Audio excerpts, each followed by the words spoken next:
What's up guys? Today I'll show you what it looks like to code with AI in a realistic setting. We're going to go beyond those toy demos that you see all the time, and I'm going to be working on Elderrune, which is my AI-powered note-taking app, which is sort of a cross between Obsidian and Cursor. Now, the only footage I cut out of this were times when I was just sitting there thinking to myself, or when I was waiting for the AI to respond, which was actually a surprisingly large amount of time. But anyhow, since I'm not trying to embellish anything, you are going to see me spend like 10 minutes trying to center a bullet point, and in a similar 10-minute time frame, you'll see me build a full stack feature that allows you to save, retrieve, and view all of your previous conversations with the AI. So I hope you walk away from this video feeling a little bit more confident in working with AI and having a few tricks up your sleeve when things inevitably go wrong. Anyways, without further ado, let's get coding. All right, so my first item is to remove the toast when creating a new note. And just to show you what I mean, when I click new, it has this little thing come up here, note created, which blocks the chat feature. And I just really don't need that. So let's go ahead and remove that. Let's see. I'm just going to look up where toast is. Looks like there's a lot of references to it. Maybe it's over here. Yeah, I think it's here. What if I just remove it? I don't think I need it at all. I don't know what that sonnet is. Okay. But it's probably being triggered somewhere. Yeah, here we go. Use toast. We got this use toast hook. Just gonna remove that. Oops. Use toast. Toast. We don't need a toast. Okay. I'm just going to replace that with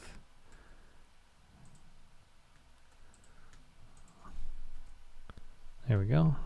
Cursor auto suggests the function for me. It's pretty nice.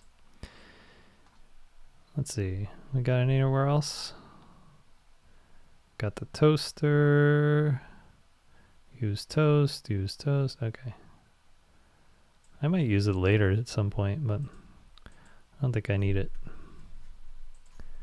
Okay.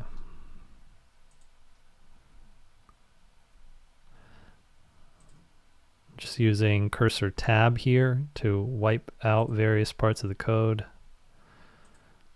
All right.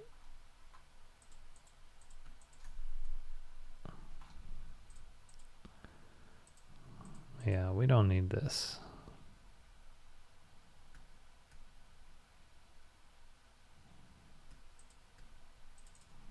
Let's just console log that.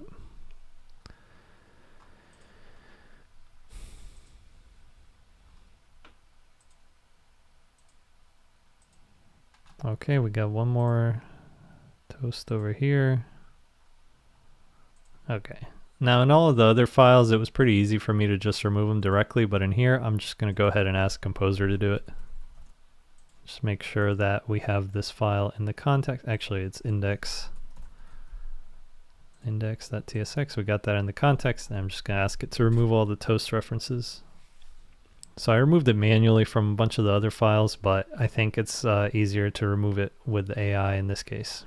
Yeah, cool. We got console error. Yeah, looks good. All right. Now we still have those toast hooks and stuff.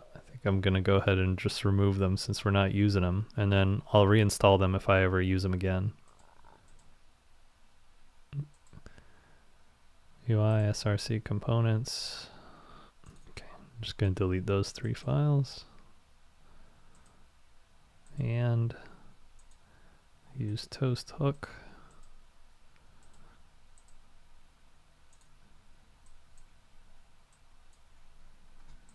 Okay. There we go, refresh. Now if I click a new note, it just creates the new note, no toast. All right, so we're good with that one. Cross it out, making the theme more gray.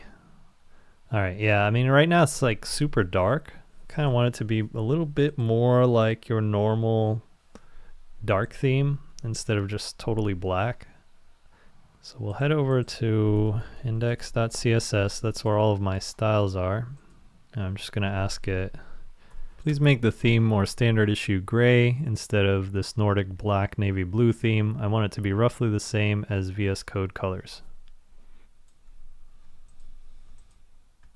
All right, that is looking pretty much like what I asked for. Kind of want that AI chat sidebar to be the same color as this sidebar though. I forget exactly which file it is, so I'm just going to tag a couple and then hopefully it'll find it. And if not, I'll just search for it manually. Okay, all right, perfect. There we go. It's looking a lot better. Accept that. Okay, made the theme more gray. Although that looks a little, it's kind of hard to see now, these little menus. Let's make them a little bit more crisp. I'm not sure exactly where they are, so we'll see if it'll actually find them. Okay, actually that's perfect. Yeah, it did find them. Then I'll just ask it to make the font a bit brighter.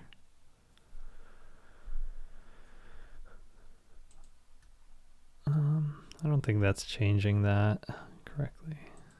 I'm gonna go ahead and just inspect this and see what that tag is called.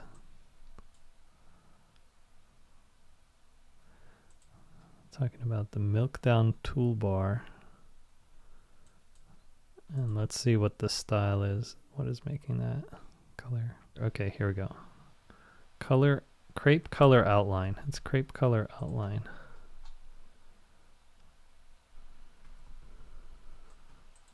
There we go. That's a lot more readable now. So just manually change that. Otherwise, this looks pretty good. All right, we'll go ahead and accept that and move on. Align bullet points with the text. Yeah, right now they're a little offset. Also, now when I select the text, it doesn't look very clear. I'm giving it two things that I want it to do right now. I'm saying, you know, I want the text to be darker when it's highlighted, and then also, well, rather the area behind the text to be darker. And then we want to align the bullet points. I think these are pretty small tasks, so I think it could handle both of them at the same time. Let's see. Well, the highlighting looks great. Okay, that's much better. But it didn't actually fix the bullet point thing. So let's see what is going on there. I don't think the margin left is my problem. And in fact, I don't want an additional margin. Okay. I'm just going to say that's perfect for the highlighting, but the bullet points need to be higher vertically, not more left. And so this is a strategy I like to use, is to say what's right and then say what I still want changed, because it helps the AI actually focus on the right thing that it needs to change. Okay, well, that didn't seem to actually help at all. I'm just curious if I change that a lot. No, that's not what I want. Let me just think through this. I'm just going to use DevTools to figure out what is making it kind of offset here. It almost seems like the text needs to be vertically centered rather than the bullet point needing to be higher up. So in this li tag, you see how the text is at the top rather than centered? We need to make the text centered. Okay, let's see if... I don't want it to be bigger. I just want it to be text align, or I forget the exact CSS property, so I'm just going to give it a couple of ideas like text align or justify or whatever it is. Okay, it's vertical align. There we go. That's exactly what I wanted. Now the text is perfectly aligned to the bullet points. We'll cross that one off. Okay. So one thing that I noticed just playing around with this, and this is our next item here, is the auto saving. So when I go to a different note, it does seem to save properly, but when I just refresh, let's see if it kept that cross out. No, take a look at that. See, all of those are gone. So our auto saving isn't working. And that's what I want to fix next. So let's go ahead and accept these changes. That all looks good. Now I'm going to go ahead, let me think, where is the saving happening? I think it's either an index. I'm just looking up save, looks like it is in this update contents when switching note. Save any pending changes from the current note. Okay, I'll start a new composer because these are totally different changes. They're not related to the styles anymore, so it's good to just reset the context. And I'll say, it seems that the debounced autosave isn't working. When I change notes, it saves properly, but the autosave isn't working. Can you check what might be wrong and add console logs if it's not obvious? This way, if it doesn't know the exact problem, I'll at least have logs in the console that I can paste back in here, which is an approach I really like to use. If you just log things out and you tell the AI what the logs are, it really helps it figure out what the problem is. Okay.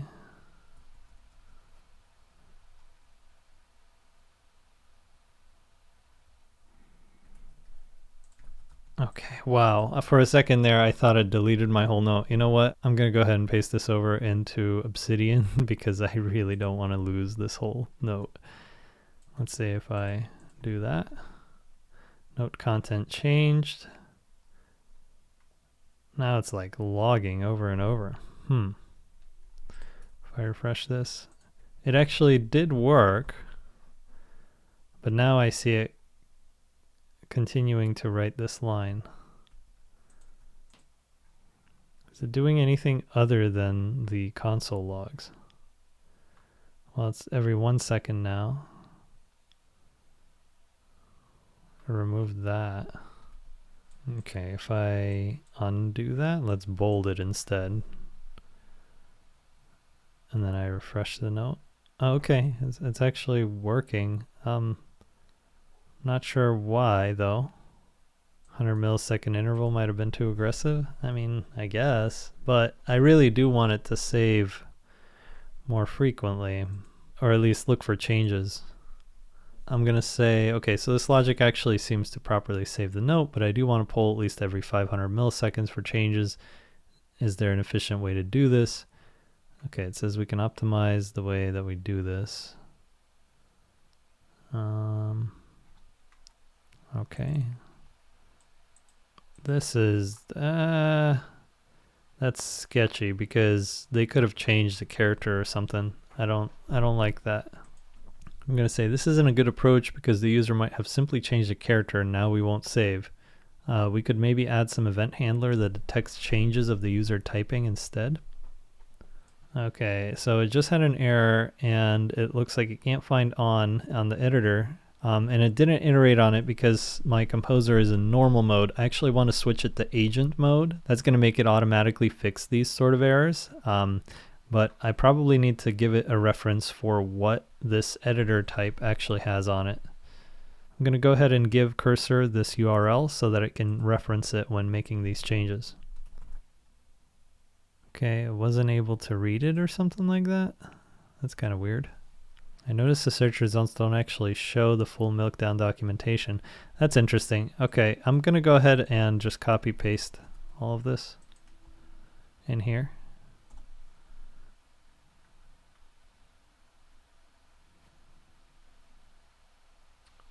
I'm going to go ahead and ask Composer to fix this.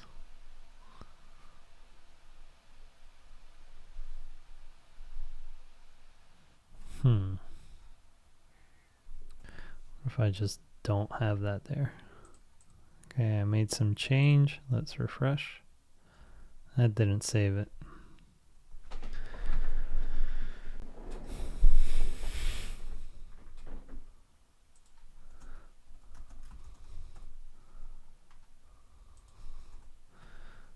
Okay, here we go. I think this is what it meant to do. It meant, you know, run this function.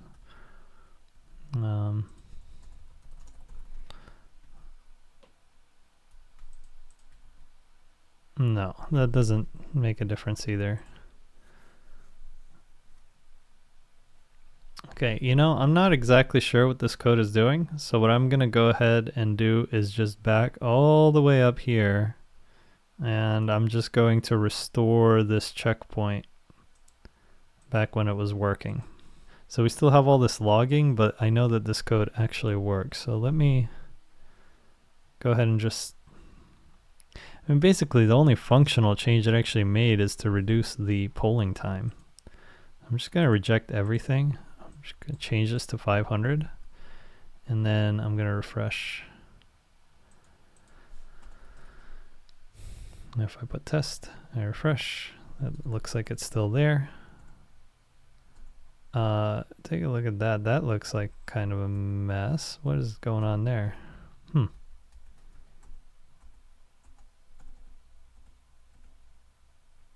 Okay, well, you know what? I think that's fine. What? Wait, what? Oh no. I just realized that this looks like a mess. I think we actually messed up the centering on some of these bullet points. I need to fix that. Okay, I'm gonna assume that the auto-saving works for now. What? Control B, I guess, opens the sidebar. I'm probably gonna want to remove that shortcut. Okay, we'll do that. Okay, and then if I refresh, yep, it's still there. Okay, good. So I'm just going to leave this alone for now, the autosave, but I'm going to go back and fix this bullet point because it looks like when I have sub bullets, it centers on the whole parent rather than at the top. So let's fix that. I'm going to go back to the composer history. We'll go to this theme customization. Okay, that works perfectly except when we have sub bullets. In this case, the parent bullet seems to be centered across the entire row, but we actually want it to be aligned with the top line. Can you fix that? Okay, now it's back to being a little bit off-centered.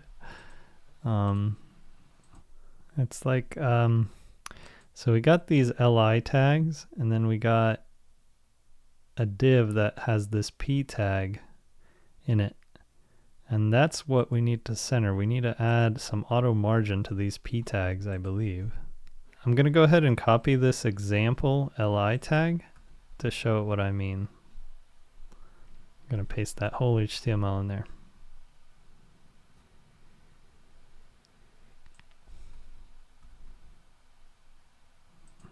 Oh, that looks horrible. This actually looks even worse than before. The p text is what is appearing too high up without proper auto margins. I don't want it to use specific pixels. I want it to have automatic margins. Okay, now it's back to this view where the parent bullet point is centered across the whole thing. Okay, now this is back to the view where the parent bullet is centered on the entire thing instead of staying at the top. To be clear, I give it some more specific instructions. And this is looking even worse. So this is becoming a complete mess. Okay, I'm gonna go back to this version, which seemed to look a little bit better, but has these centered. I see, what is up with that? Why is that happening? Okay, so looking at this align items center is what's centering all the text, but we don't want it to apply to that bullet point. So what is this one called? The label wrapper. So if we change the label wrapper to not have a line item center, and we in fact change it to override that, and we say align item.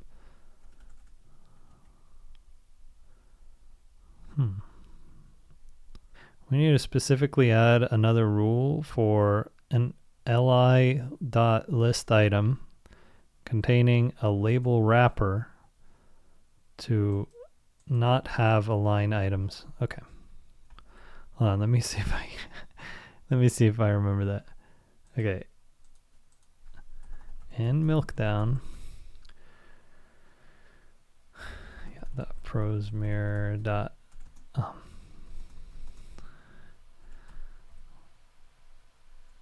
list item.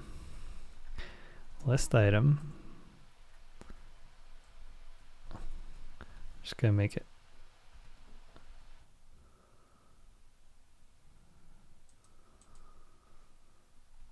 Oh, I had a typo in prose mirror. Okay, good. Okay. List item. And then it's a, what is it? It's a label wrapper.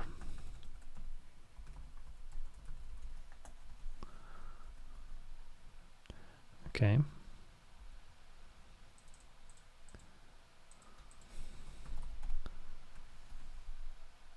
Okay, so we need this to work differently for p tags versus label wrappers.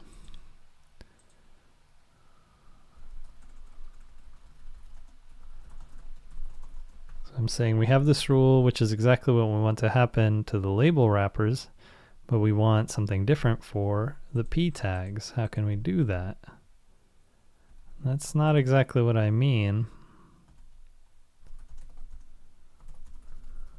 Well, the thing is, we want the p tags to be center aligned, but the wrappers to be flex start. The problem is that list item contains both, and we need to conditionally align the tags. What the f, honestly. Okay, I'm just gonna undo.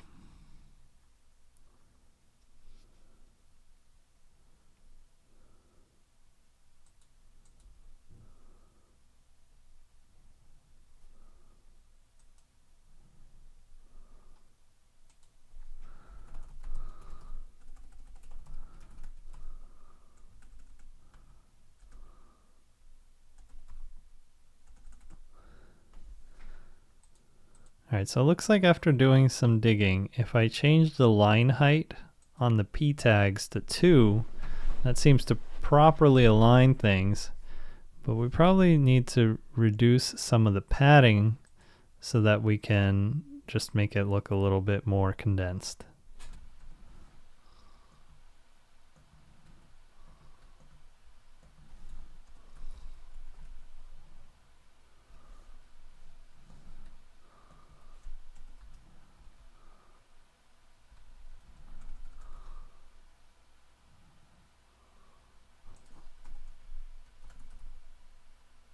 So after messing around with styles manually for a little bit, I figured out that I could increase the line height over here and make it all align together. So now this looks fine, but the lines on the bullet points are a little bit more spaced out. And I think that's okay. That lends itself to a pretty nice organized look. Okay, so we actually fixed the bullet point alignment. Okay, moving on to the next item, move Supabase integration to my Deno server instead of a cloud function.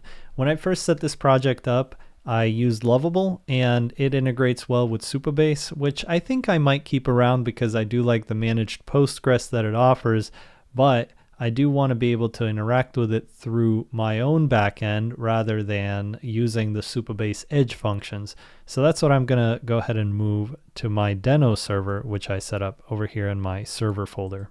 Okay, I'll start a new composer, and I remember the file is over here in Supabase functions, yes.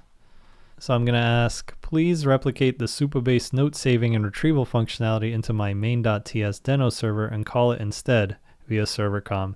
I want to proxy my request through my backend server to have more control over the data flow. Go ahead and submit that. Because right now what we're doing is we're talking to Supabase directly over here through the Supabase client SDK. And I actually want to take everything through the server because then I'm going to be able to easily tack on other things like being able to index notes. And that's not something I want to expose to the client JavaScript, but I want to have that control on the back end. So it's going to be, more steps than just talking to Supabase. Okay, so now it's calling the API to fetch the notes and to update the note. That looks good. Let's take a look at the other file. We're loading some additional dependencies for Deno. That makes sense. And I'm glad that the agent actually found that additional file. Okay, Supabase URL and Supabase server key. We're going to need to install this new dependency. And we're going to need to update our environment with these variables. Let's see if I have that somewhere in here. Yep. There's my Supabase connection information, which I can move over into my environmental variables. Okay, Supabase URL. I think it renamed it. Service key. Okay, just reading through the AI comments, it says I need the Supabase URL and then I need the Supabase service key, which is different from the anon key. It's the service role key from Supabase project settings. Okay, I'm going to have to see if I can figure out where that's happening. These error things are just Deno issues.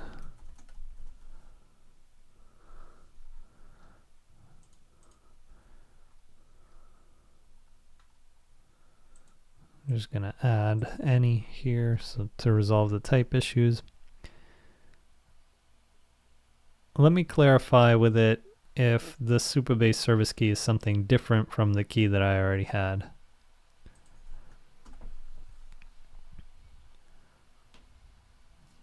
Okay, so it explains to me basically the service key is going to have full control over the database and bypass the row level security which we have configured for specific users.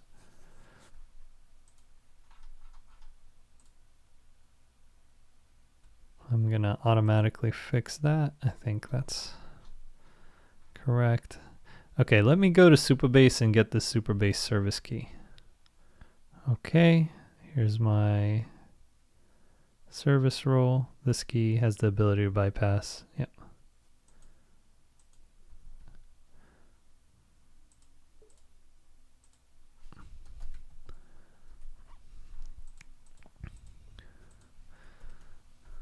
Okay, so I copied that, but let's make sure that our API does actually respect the user information. So we should use the Supabase auth to make sure that users can only request their notes.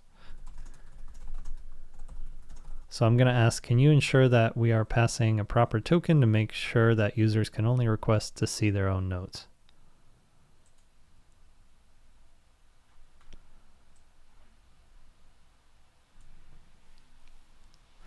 Okay, looks like it added some authentication header checking here, supabase.getUser. So that's really good, but we need to actually extract that so that we're not copy pasting it every single time.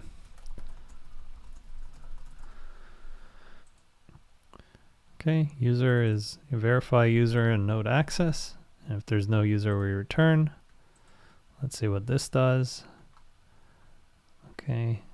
For a specific note, it checks to see if they have access to that note by selecting it from the database. All right, so reviewing this further, it looks like node ID is optional. So for something like retrieving all the notes for a user, we're not going to actually trigger this. And it's not the most efficient thing because I'm basically selecting the note to see if the user has access, and then I'm going to update the note. But I think that's fine. We'll leave that for now. Okay, so now we have this endpoint and it's checking all of the user access and then inserting and updating the notes. We have a new environmental variable. Let me check the server com file, make sure this looks okay. Okay, yeah, looks like we're getting the session access token and then we're passing that as the authorization. So that looks correct. Got the dependencies and that's okay. Everything looks fine to me. I'm going to go ahead and check to see that this actually works end to end. Let me open a different note. Okay. I'm going to refresh. Okay, so it didn't load anything. Let's see what the issue is. You know, I might have to restart my server. Let me go ahead and do that. Just because we made a lot of changes there. With environmental variables especially. Okay, I refresh. Doesn't seem to get anything. It looks like it's a CORS error. Gotta love those CORS errors. I'm just gonna paste the error in here and we'll see if it can figure it out.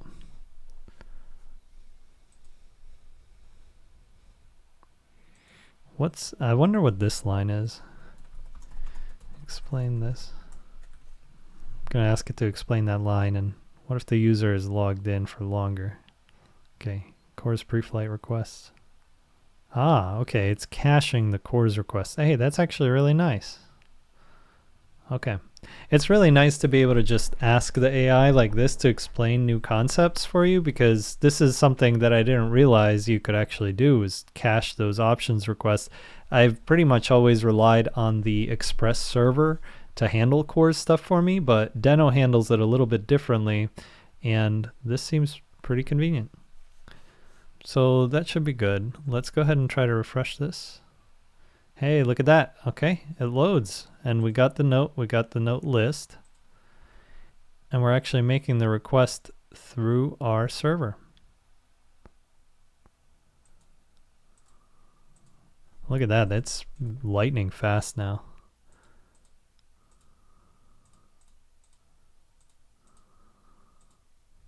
Okay, I got some errors here, but I realized it's because I have some file that I uploaded to one of these notes and it doesn't exist. So anyway, that's what that's about. But the Supabase integration looks to be successfully moved over to my own server. I'm going to go ahead and accept all of those changes. And now we have all of these endpoints. And they are all protected with the authorization. All right, we can cross that one off.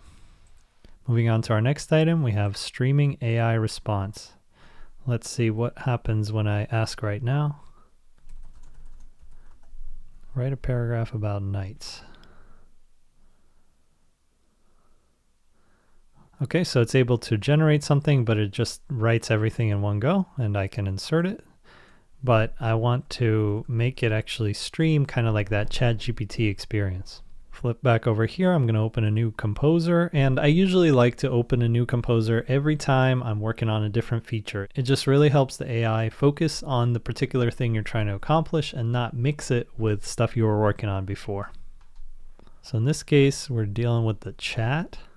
I'm going to go over to this component, and we're dealing with the server as well as that server com. Okay, I'm going to look up streaming, and it looks like the messages API is what we really want to do. I'm going to go ahead and give this documentation to Cursor so that it can follow it. So I'm giving it a description of my problem, I'm giving it some documentation to follow, and finally I'm tagging all of the relevant files across my full stack. Let's go ahead and submit that, and we'll see how it goes.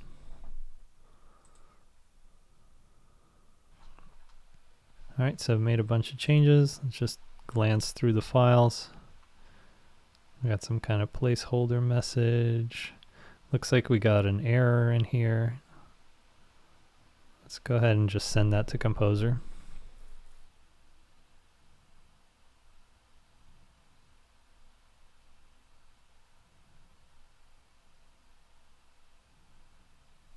Okay, there we go. I had to change something in the server com. Well, there's a lot of changes. I'm going to review them after I make sure that this actually works. Write a paragraph about nights. Okay, it doesn't seem like anything is happening.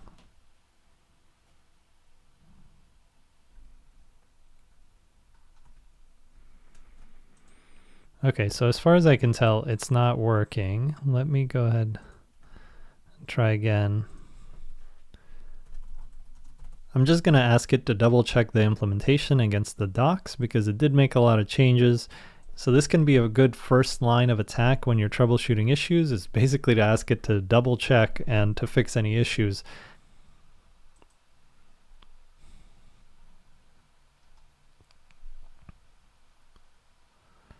Okay, let's give this a try.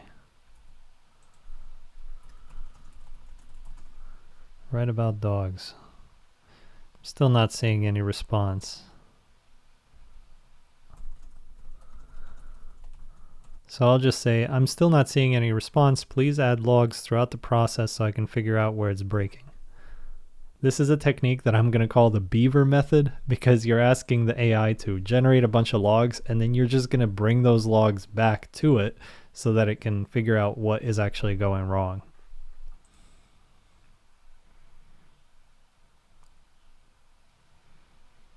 All right, I'll open up the console over here, and we're going to ask, write about dogs.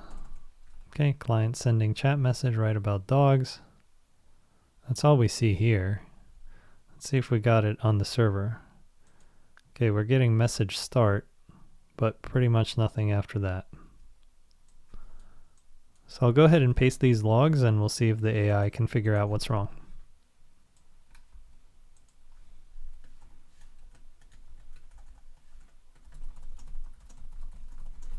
Given these logs, can you figure out where things are not working properly?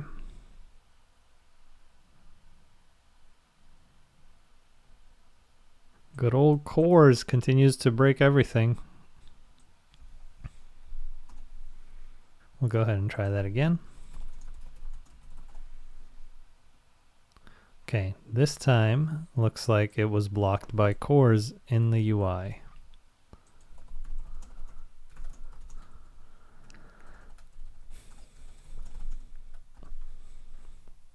Okay, it's further modifying the cores settings.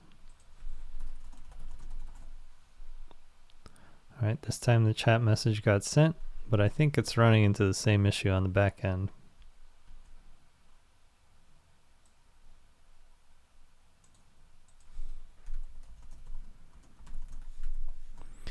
I'm going to look up an example working demo of this kind of thing, and then maybe it can reuse some of that code.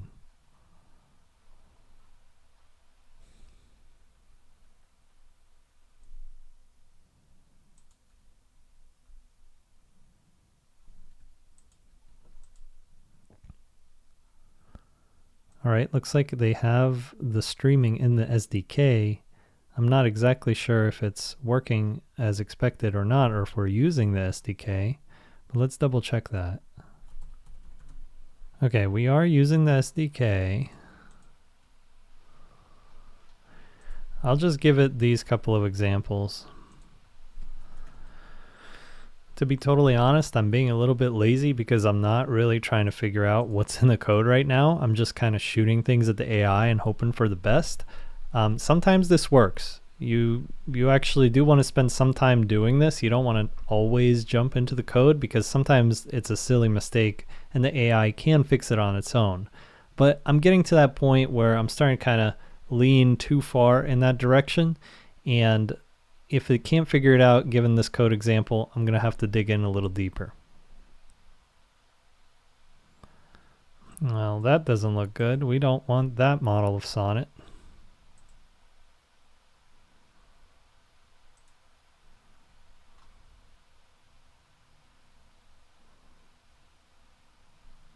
Okay, yeah, okay, here.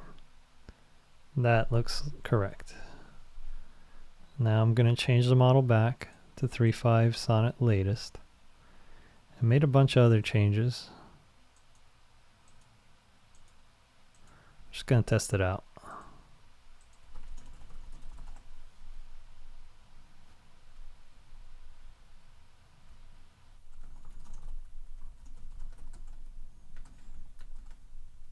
It's currently getting stuck on the server after these logs.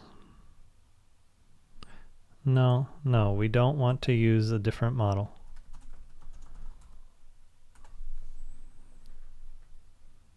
No. No, it's the correct model. The model is correct.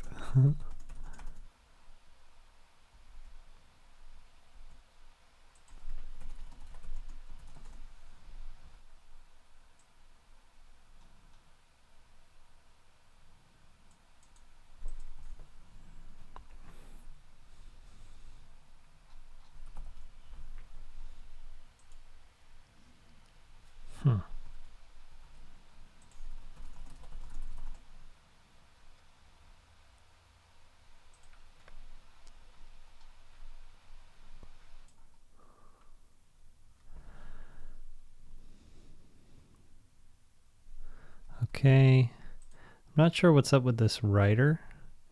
Do I even need that writer? Because when I look at these examples, it seems a lot simpler. I'm going to copy a couple of specific sections here and see if it can replicate that code.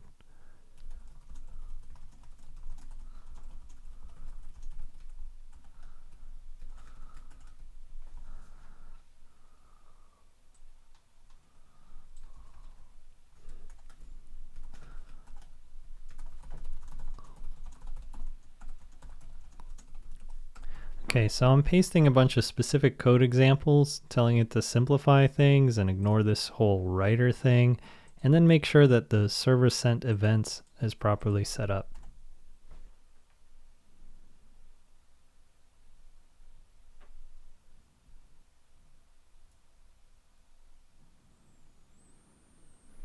Okay, let's give it one more try.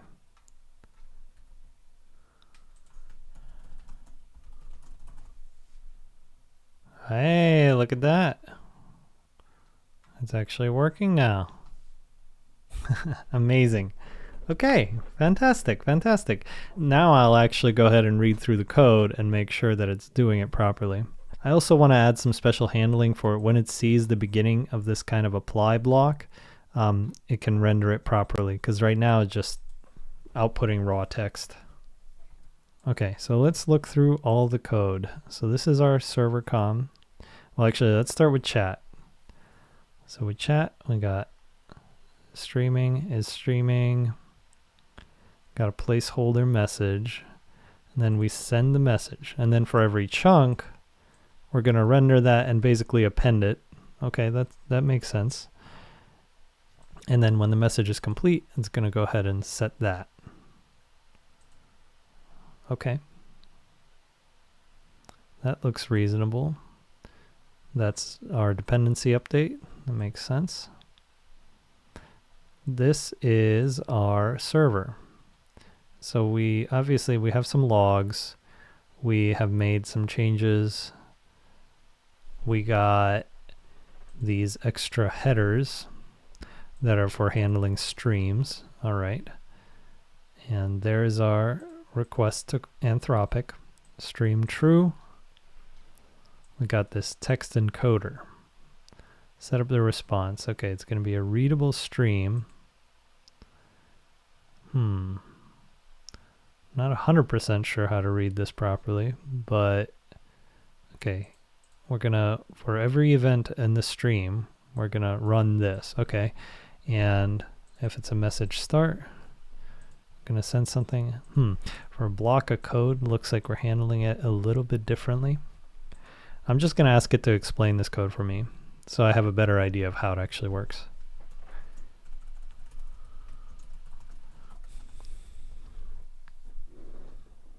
Okay, we create a new readable stream, which is a standard way to handle streaming of data. Yep.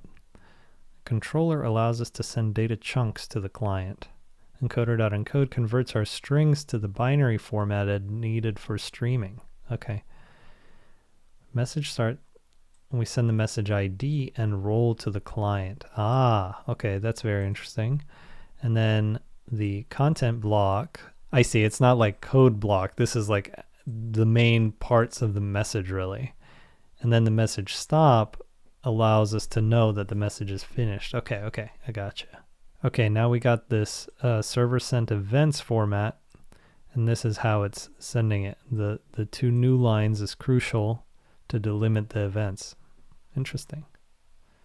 Got some error handling, and we're managing the history. So after the whole message is done sending, that's when we add it to the history. That sounds great. Okay. Okay, fantastic. Can you just do some cleanup to remove the extra logs? And then on the UI side, we want to immediately show that special like apply text code block when we see this special text. That way it just looks proper and it doesn't look like some weird symbols going on. That way it should look correct even as it's streaming.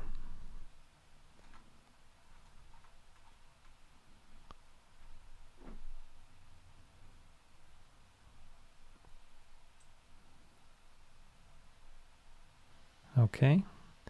Now, when it sees content that includes this special text that I came up with, it's going to render that as a apply block.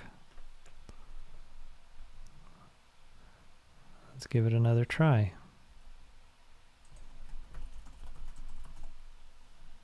Look at that, perfect. It's putting it in our block right away. Here's the passage about dogs. Excellent.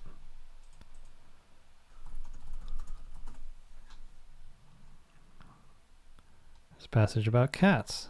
Sweet. Okay, now I could, so let's close that. Let's create a new note.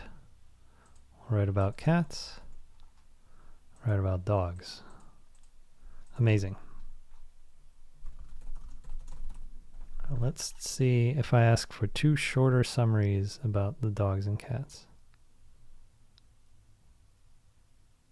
Okay, it's not getting the it's not getting the conversation history, and that's because of the way that I'm managing these conversations in the back end.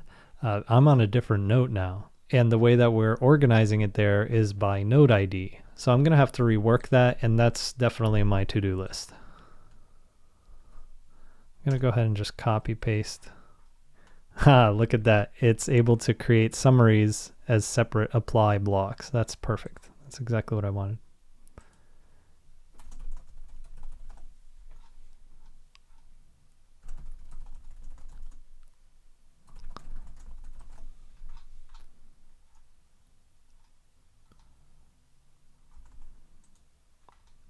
Perfect. Okay, we got the streaming working. Amazing. Cross that one off the list. Next, we want to add a new chat button, and I'll just have it up here. And that's basically going to reset this context. But also, I want to start tracking the chat context in terms of everything that you actually see in the chat instead of linking it to a particular note. So we'll kind of bundle that into here. Going back here, I'm going to go ahead and accept all the changes.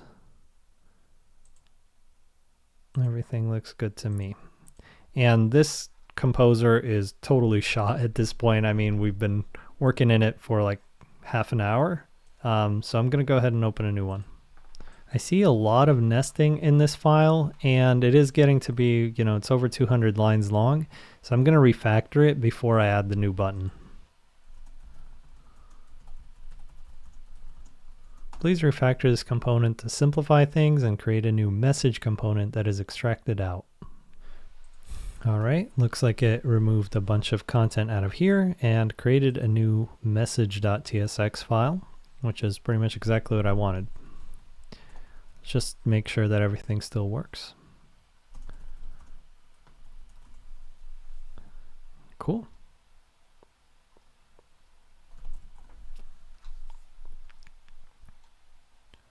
All right. There we go. That's looking really nice. And all the messaging still works. And now things are refactored. So we'll go ahead and accept that.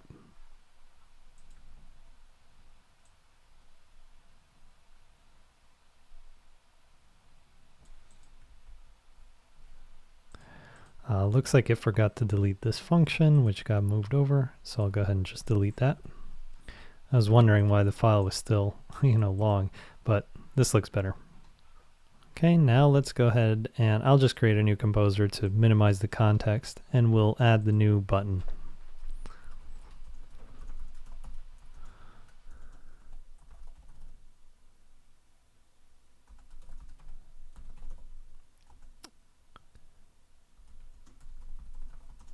Please add a new chat button in the top right next to the AI chat title, aligned right via flex. That's just some CSS instructions so that it does it the way that I want. This should reset the chat and create a new chat ID, which is a new concept in this code base. Chats should be tracked by chat ID instead of node ID, so they will now be independent.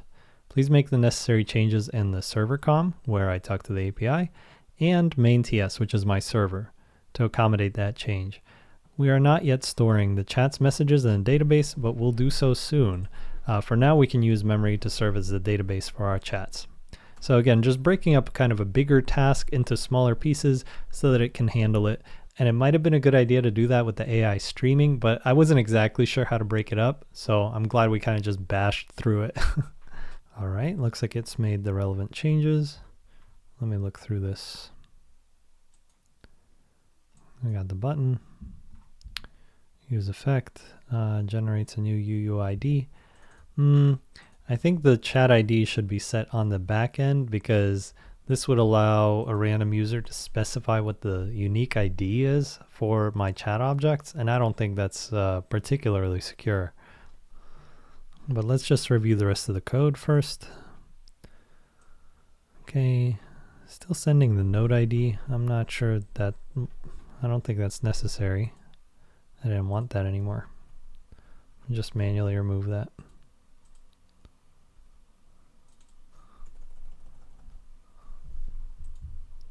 Okay.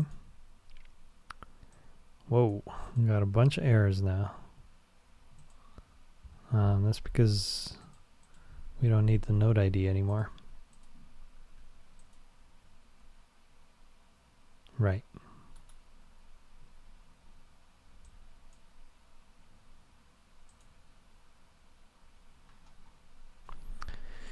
And then this is our server.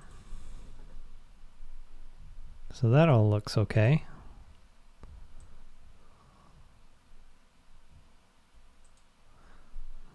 Yep. Tracking that by chat ID. Okay, good.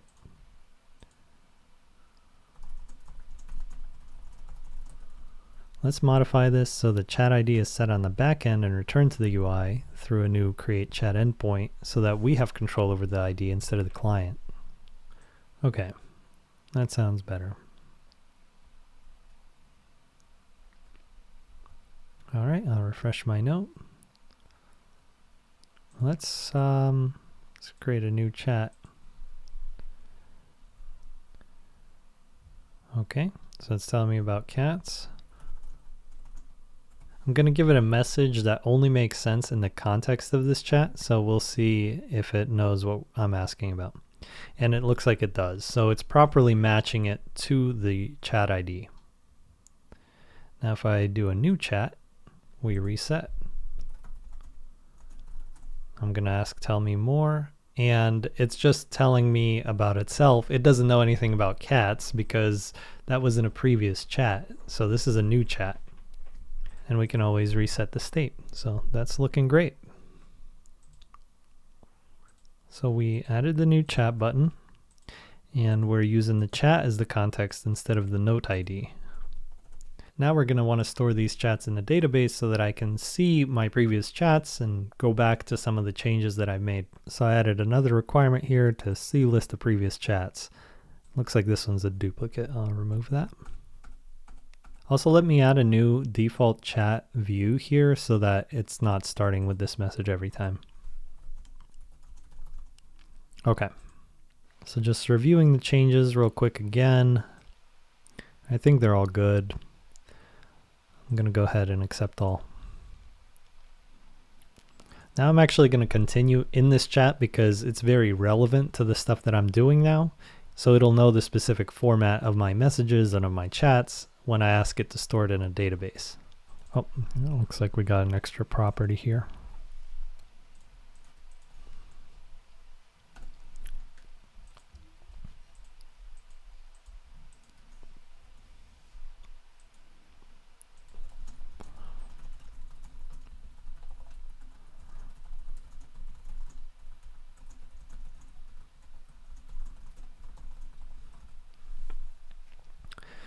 Okay, now we want to start storing the chats in the database. We are using Supabase right now, and you can see some of the existing interactions to store notes in main.ts. Please do the following. Extract all the Supabase interactions into a new db.ts file, because right now this file is already like 300 lines long, and I really like to keep them ideally under 200 lines. I find that's where you get the best performance from working with AI. So we'll extract it into a dedicated file. Then we will also want to add interactions to store and retrieve the chats and messages.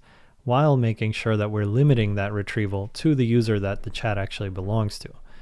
And then I'm asking it to also let me know what database commands I should run so that I can actually create those tables.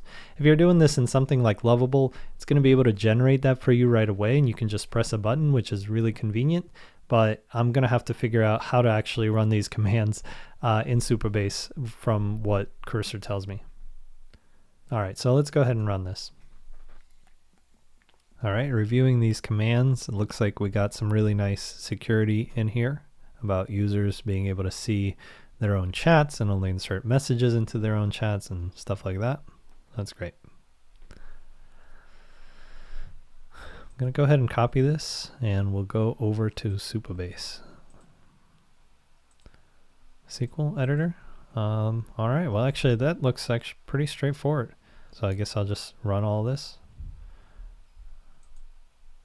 and run selected. Okay.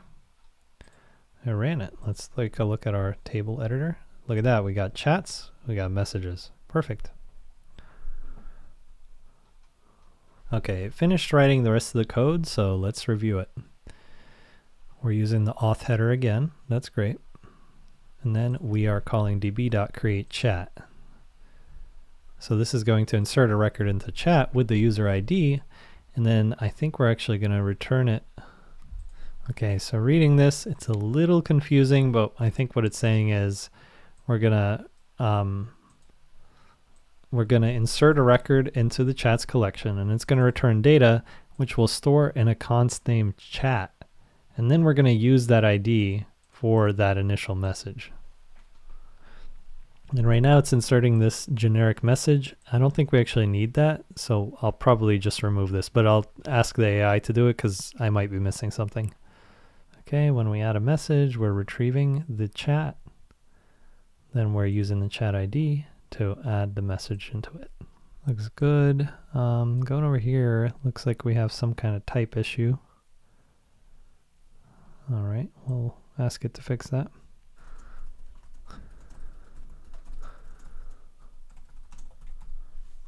This looks good overall. I ran the SQL successfully. We have a couple of issues though. Essentially, I want to create more reliable interfaces so that we don't have these type issues. And then we want to remove that generic initial message so that every chat starts with the user's message.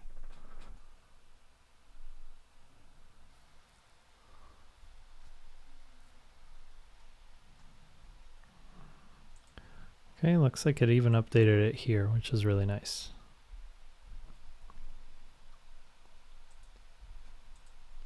Okay, now the chat doesn't have that initial message. Let's go ahead and ask it about something. Okay, there's an error processing your message. Let's see what happened.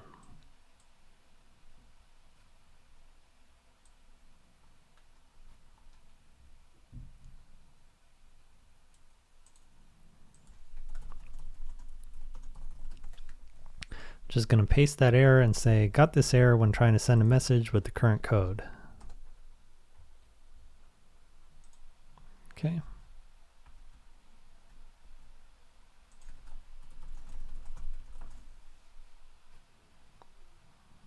Excellent. Now let's see if this actually got stored in a database for us.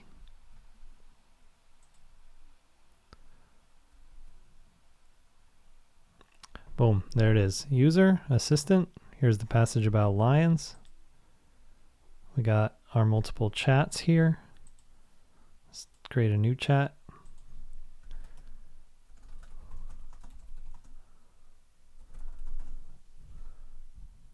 All right, here's a conversation about tigers.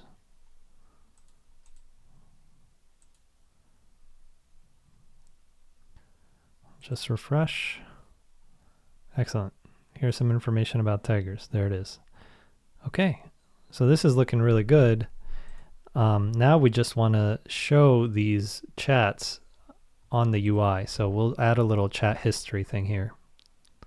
But we are successfully saving them to the database. Just reviewing the code. This includes the refactor. So we moved stuff out into db.ts.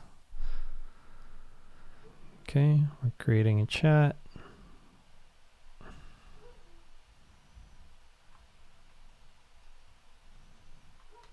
Chat message endpoint. There's our notes endpoint, and now all of this got moved into db.ts, so that's great.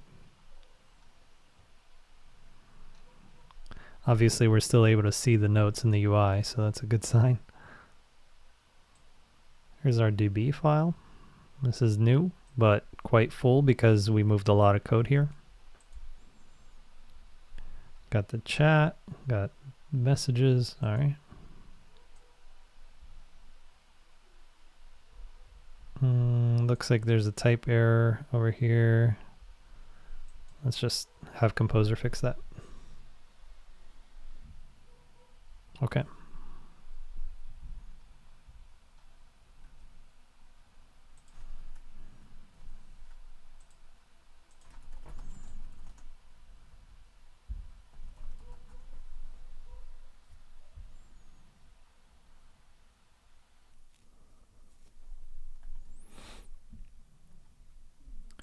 Looks good. There's DB, chat. Yep. All right, I'm going to go ahead and accept all. And next up, we want to see a list of chats. So let's add a little history here. I'm stretching this Composer a little bit because I've already made a lot of changes in here, but it has so much relevant context that I'm going to ask it just to keep going.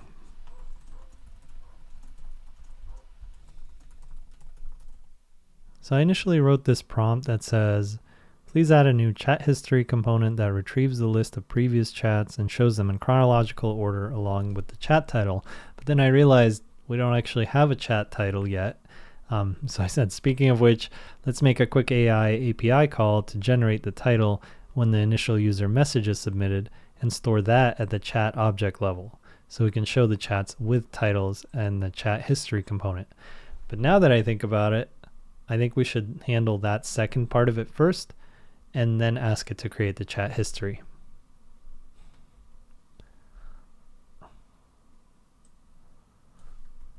So I'm going to go ahead and just make that more targeted request. Okay, I'm going to run this in Supabase.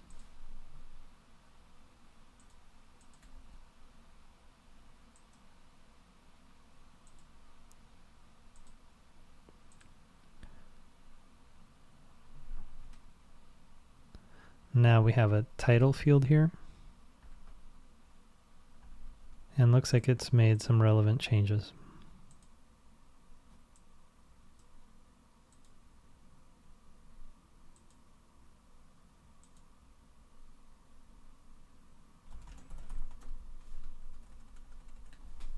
Great. Now please create a new chat history UI component that we can access by clicking a new history icon button in the chat component, which will show us a scrollable list of previous chats, the title plus date, sorted chronologically.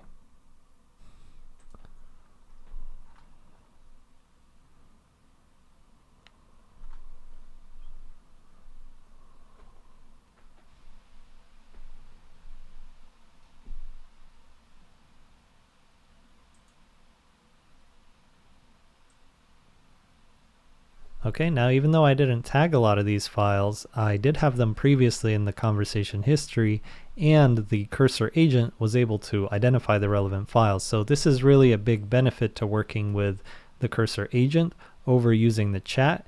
And in version 44, they really fixed the code deletion issues they were having previously. So I've really been relying on the Composer to do most of my coding. Let's just review the code real quick. All right, we got a new endpoint. There's a little type issue here. Let's just add it ourselves. Tab. Okay.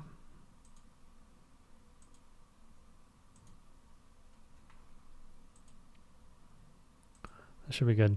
I don't like this X here, but we'll replace that with a proper button. Okay, That looks nice. Looks like I can't click it though. I'm just going to say this seems generally right, but the chat buttons all seem disabled for me for some reason.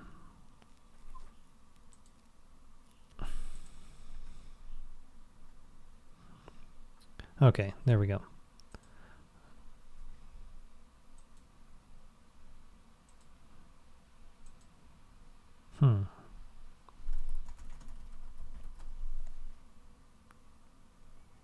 Okay. Now when I click this button, it doesn't seem to do anything. And it looks like it's loading them at the very start. Right now, chat seems to be loading all the chats at the start, but we should really load them whenever the user clicks that history button. Okay. All right, now when I click it, I at least see a request go out to my server, but I'm not seeing anything render in the UI.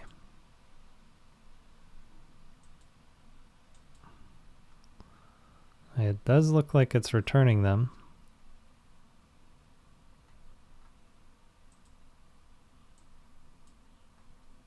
But one problem I have with this is that it should definitely not return all of the messages of all of the chats. We just need the title. And we're not currently showing the history in any way.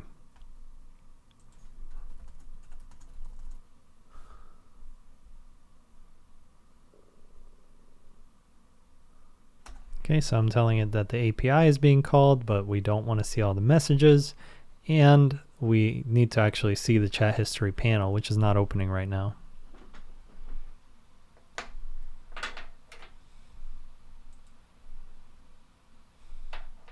It's using absolute positioning here. I'm not sure if that's what we want. All right, it's made some changes. Let's see now.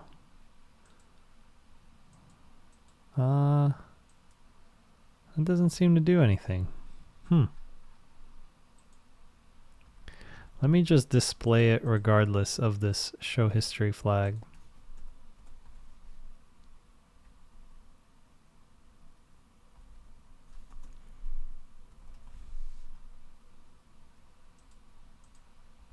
Yeah, it doesn't show anything.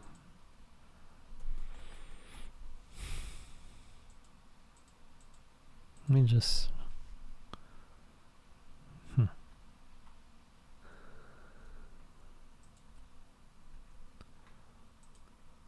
Okay, so when I click it, I do see the list of chats. I also see a bunch of new chats. I think it's creating a chat every time I refresh. So we're going to have to fix that. Let's just add it to our to-do list. Let's see if we can tell it to show the history instead of the chat contents. That way we just utilize this panel all in one go.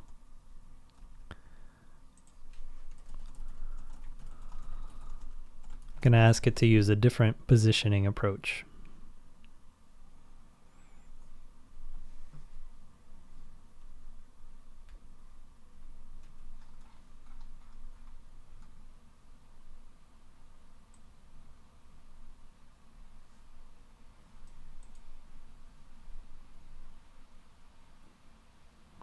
I'm going to reject that. I want to keep that file. Well, let's see. It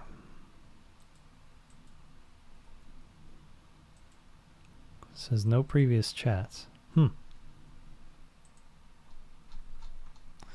me tell it what the API responds with.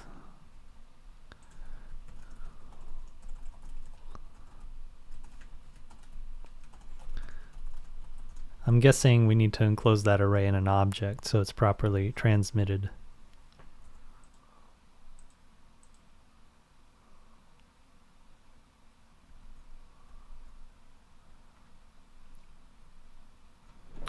Okay, sweet. Now when I flip back over and click this, I see our chats. Let's go to that Gazelle one. I click on it. Hey, look at that. It loads up the Gazelle chat. That's perfect. And then I can see the list again. Excellent. Okay, so this is actually working. Let's put it back in its own dedicated component, and then we'll fix this new chat issue.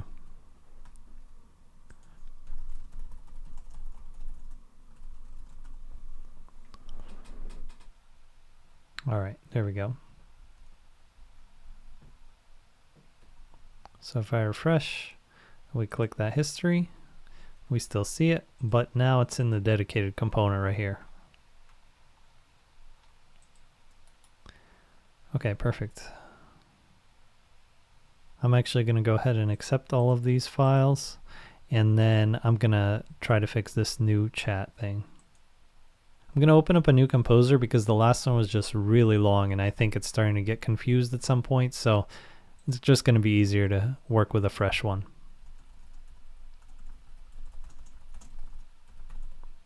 And again, just tagging the server com and my server as well so that it changes it full stack.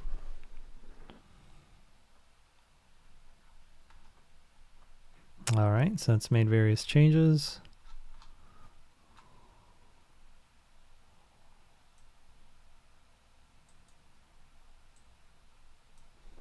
Okay, yeah, this looks much better.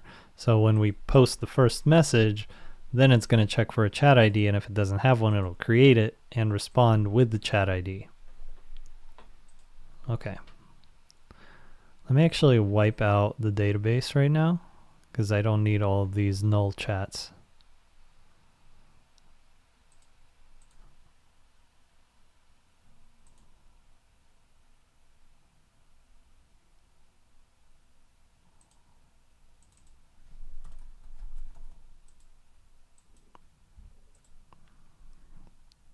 Okay.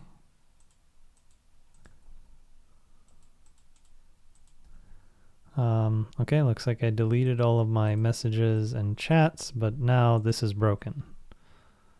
So let's see what's going on there. I'm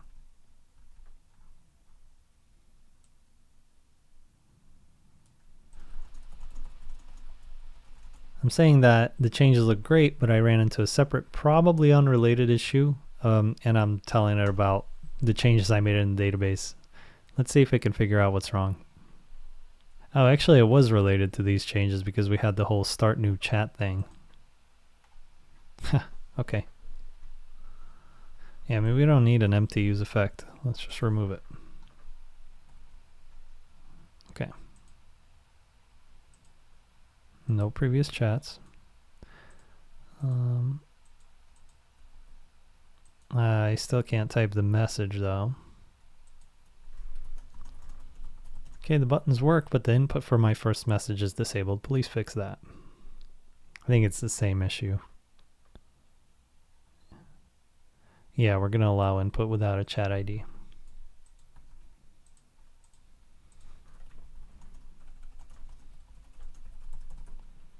All right, tell me about elephants. Sweet. Okay, it's working. So we're actually generating a chat ID, and it's creating this chat. So let's go ahead and insert that about elephants here. Now we're going to look at the history, and we have our conversation about elephants. Let's create a new chat.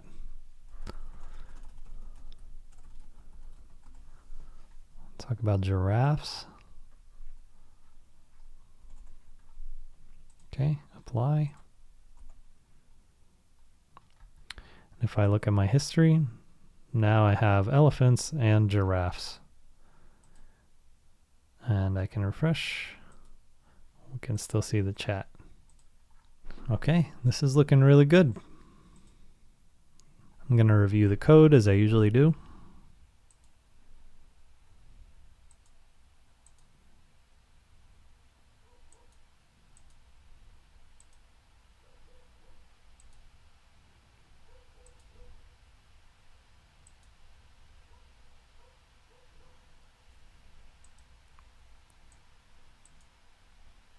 Yep. Okay, great. I'll go ahead and accept all of that. I'm gonna ask it to make a little change just to add a little title here.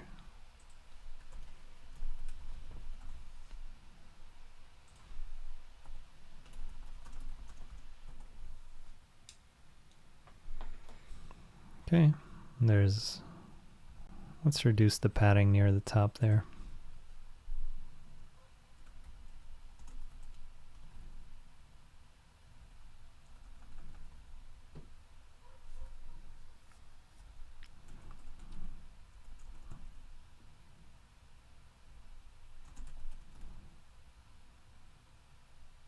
There, that looks nice to me.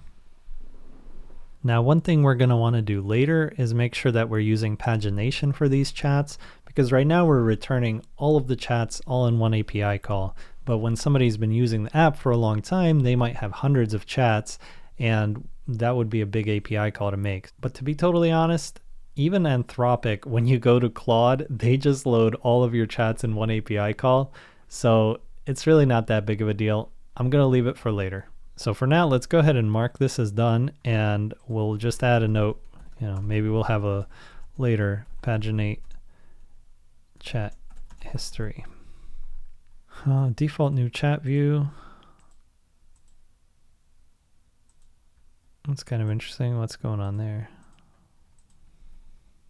Okay, if I click that and then I click new chat, it doesn't actually open the new chat. It keeps the history open.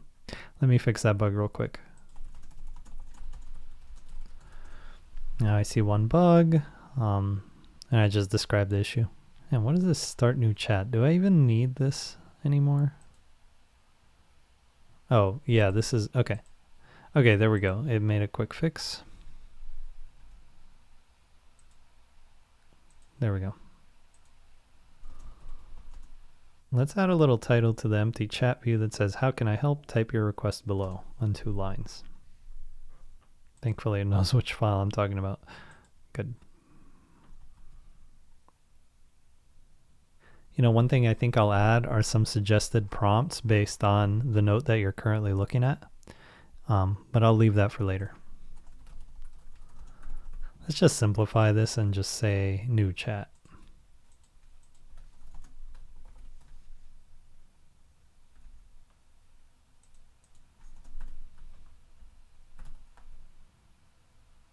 What does ChatGPT say? What can I help with? Okay, I'll just do that. All right, what can I help you with? Type your request below. I think that's pretty good filler text. All right, there we go. All right, so we can cross off that's the default chat view. Okay, now we got a really exciting feature, which is the basic apply functionality. This is where I want to be able to apply these changes to the note, and it can ideally identify the right place to apply those changes and then show us like an approve and reject button, so we can actually modify the note using AI directly instead of just inserting it somewhere. Now, to actually do that properly, I need to include the current note as context that is submitted to the chat. So let's go ahead and start building that out first, and then we will create the apply functionality. We'll accept this first. Let's create a new composer.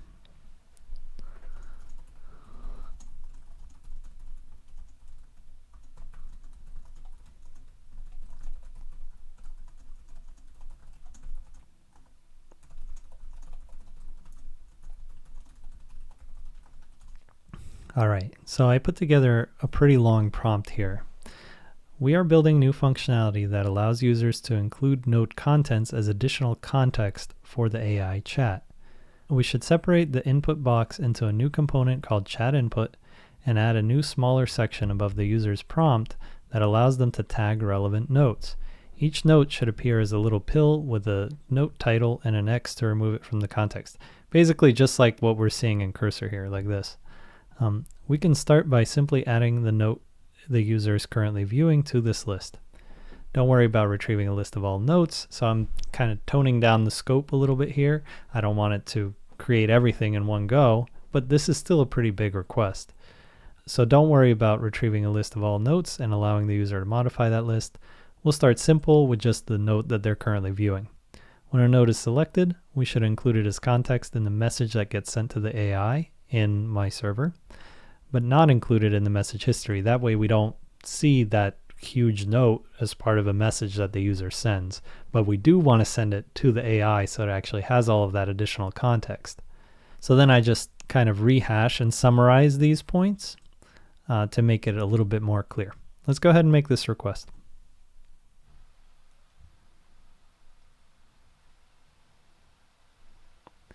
Oh, nice. It identified server.com as another file it has to change, so that's great. So this request definitely took a few minutes, but looks like it worked through all of the necessary changes. Let's take a look at that.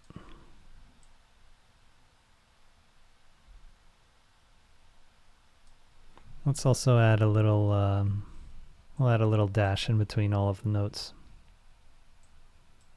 And this is how it's passing the additional notes as context. Looks like we got a bunch of context about dogs in here, which is kind of funny, but we can fix that later. All right, here's our new chat input. Related notes section. All right, let's check it out.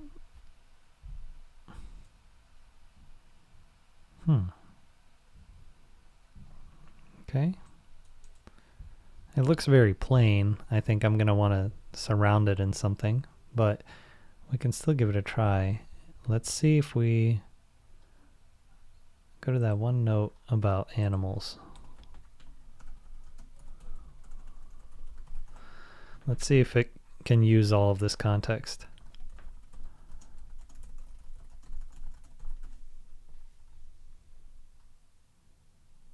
Note contains detailed information about several animals. Fantastic. Okay, something crashed there.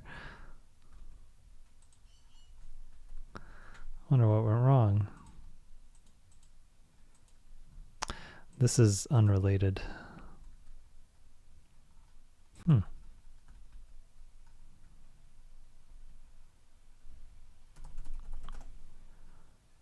see. Finish the note and then it disappears. I think there's a problem with saving the chats. If I click chickens, I do see these previous messages. Let's see if I refresh. Yeah, they're definitely getting saved, but for some reason they're disappearing.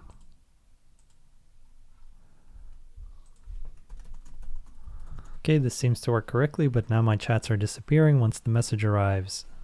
Okay, this seems to work correctly, but now my chats are disappearing once the message arrives, specifically the signal that the message is complete. The chats are properly saved. I can see and load the history. Can you fix the issue? Updating chat history with the latest message. Okay.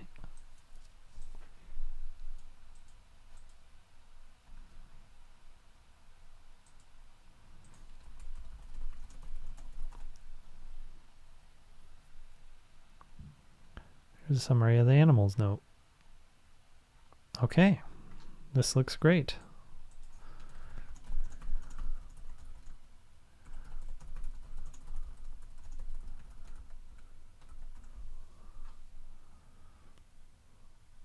We need to have an auto scroll here. Okay, this is a really good summary. I'm going to create a new note, and then we're going to apply it here. Ooh. Look at that. Looks very nice. All right, and we can see our history. Great.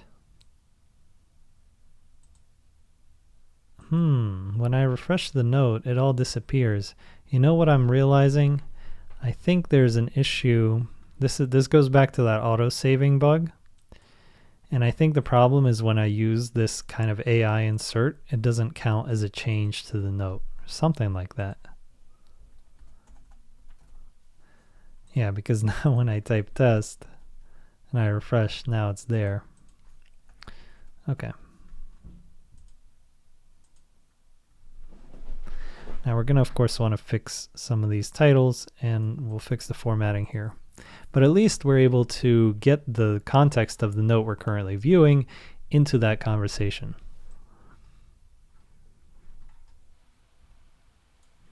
So this does look like it's working end to end.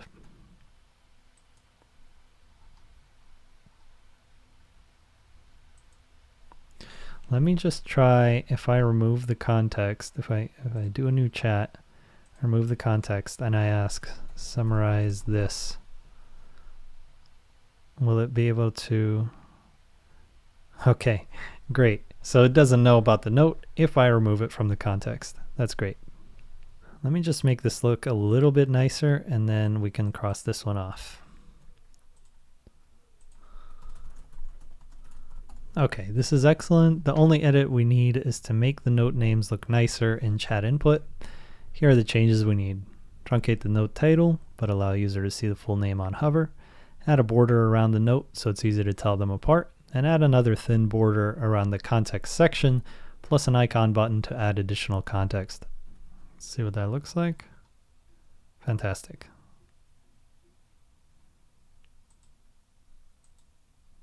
All right, this is looking really nice. I might clean it up a little bit because it takes up a lot of space right now, but I think this is a really good start.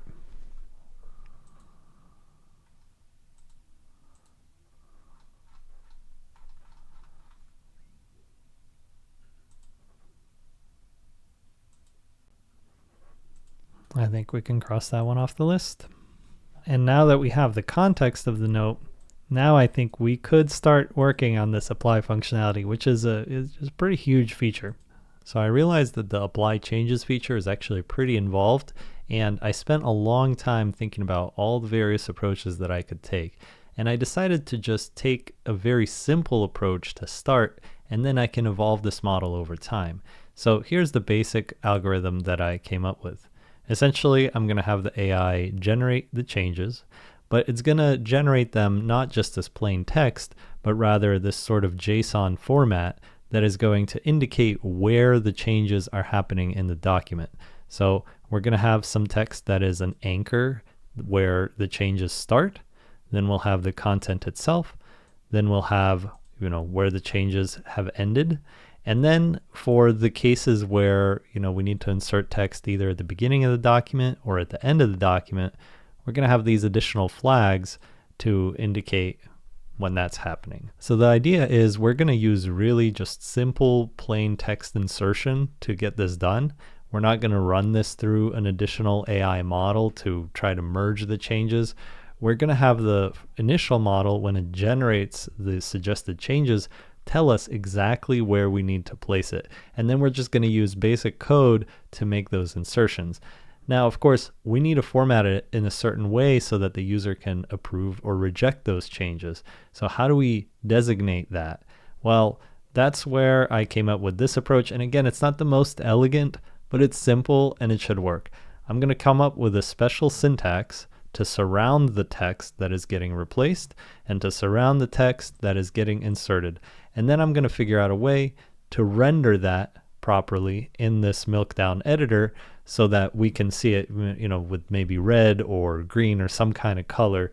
And then we will also add, some kind of apply or reject button near that text. So the last piece actually is to add an apply or reject button, which will remove the special syntax and either insert the original deleted text or the new text in that content field.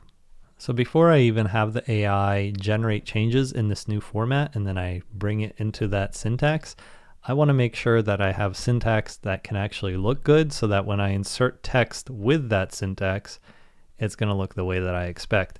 So we're going to have to modify and maybe add a plugin to the Milkdown library that's going to do that.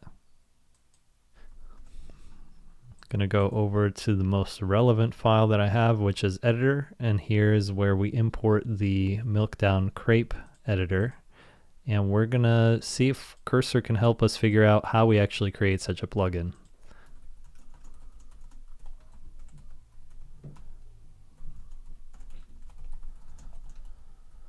My prompt is, I want to create a new Milkdown plugin that enables me to use a special syntax to show diffs or changes in the current note. These are not code block diffs, so simple get diff plus and minus won't work for us. We will sometimes have changes that are in the middle of a line, for example, and we want to highlight those. This should function similar to how bold text, and I put the little stars there because that's what Markdown actually has under the hood for bolded text. And similar tags work in Markdown. Essentially, if the text is surrounded by the text, here we go. these are my special delimiters that I'm going to use, and then whatever is in here should be, red, and then here's for my added blocks. Everything in here should be green. Can you help me create such an editor? Feel free to research the @web for guidance on how to do this with Milkdown. And I added web because this is fairly specialized information, so it could potentially benefit from searching the web for guidance on this. All right, it's creating a new file.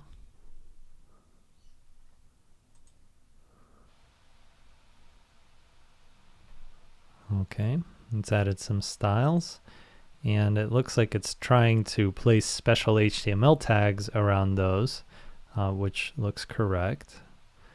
But there are some syntax issues, so I think it's not using mark properly.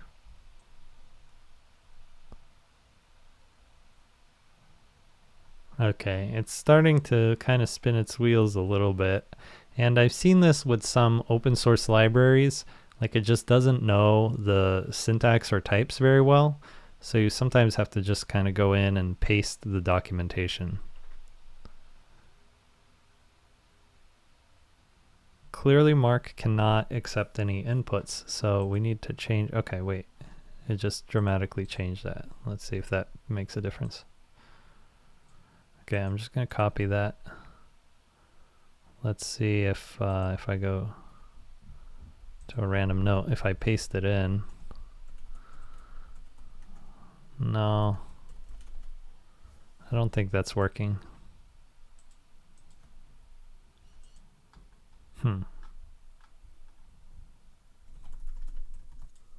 Markdown mark.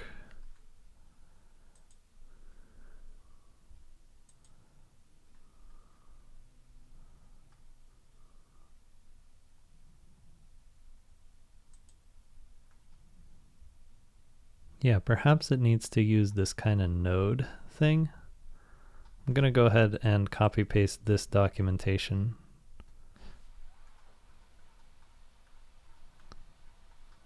Okay, I pasted all this docs. I would usually just give it the URL, but I think with Milkdown specifically, on their website, they have it all in this Milkdown editor. And I don't think the web parser is properly reading the contents of these. So it's kind of an unusual situation, and that's why I'm pasting in the documentation directly.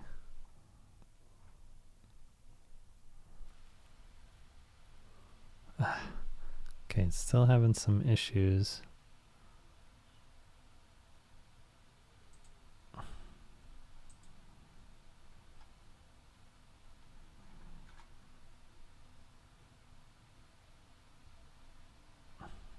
I really ought to be able to read these type files.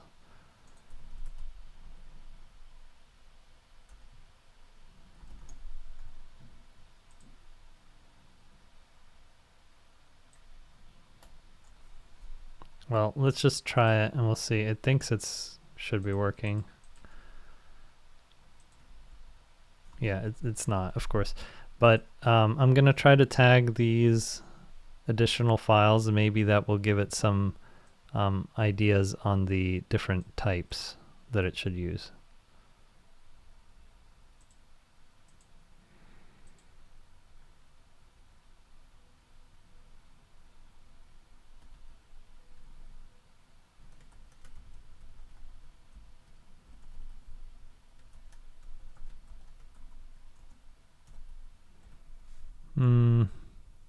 You know what? I'm going to go back to one of these in progress ones because it looked like it was taking the right approach. It was just super close, but not quite there because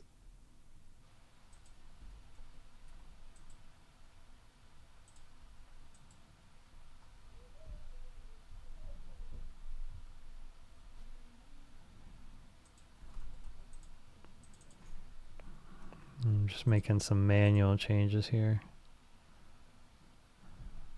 Okay.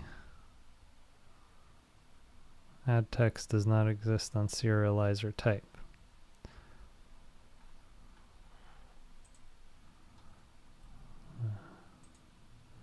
Tab, tab, tab. just remove that for the moment. And replace does not exist on node.value. What is node?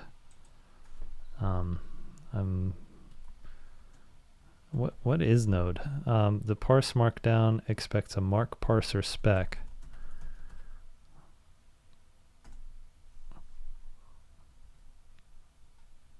Markdown node, maybe? Mark.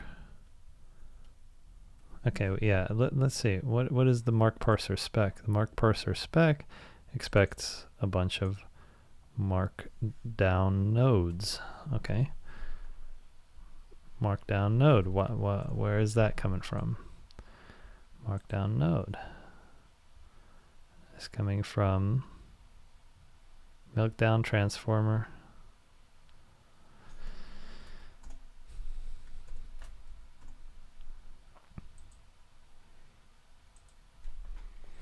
I think Meltdown might not be exporting all of these types very well. Ah, but wait, actually, it is unknown. So it could have children, and it can have a bunch of keys, which are unknown. Well, okay. I'm just going to say any. Like,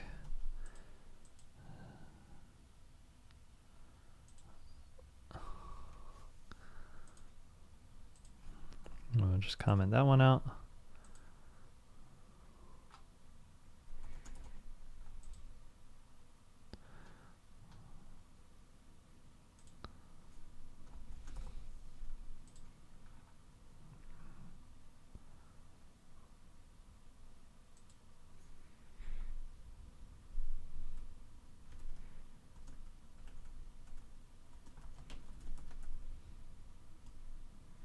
Okay, let's see if that actually works. No, it does not. Let me start a new composer.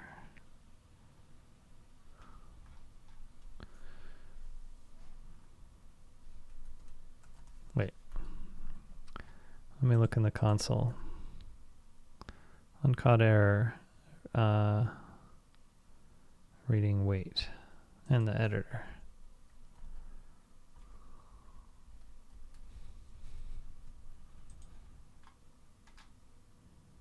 Initializing diff highlight plugin. It's not even logging that out. Oh.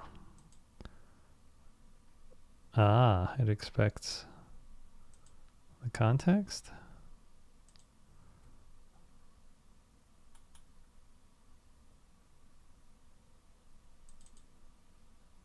CTX runner is not assignable.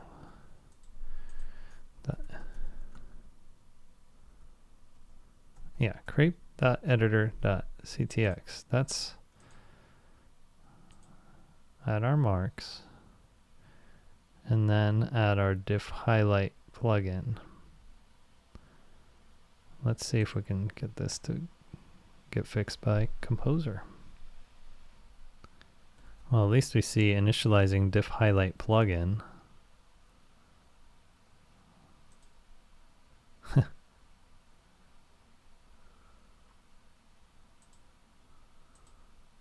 Oh, you know what? That's interesting right there. Okay. But now it's not calling that.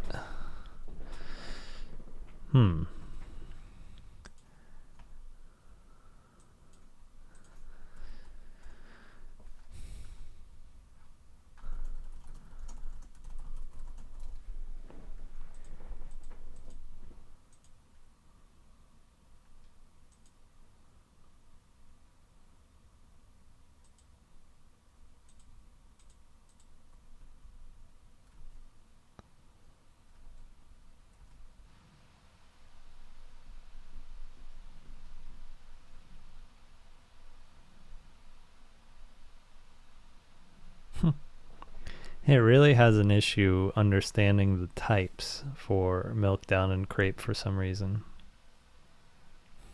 Okay, I'm just going to stop that. Let's go back to what we had before where it was kind of close. Let's look at the documentation and see how exactly you're supposed to do this. Composable plugin. Okay. Let's create a simple block quote node plugin as an example. Okay. So we have a node. It's going to be a block quote. I see. I guess one problem with that is this is a node rather than replacing a portion of the text. But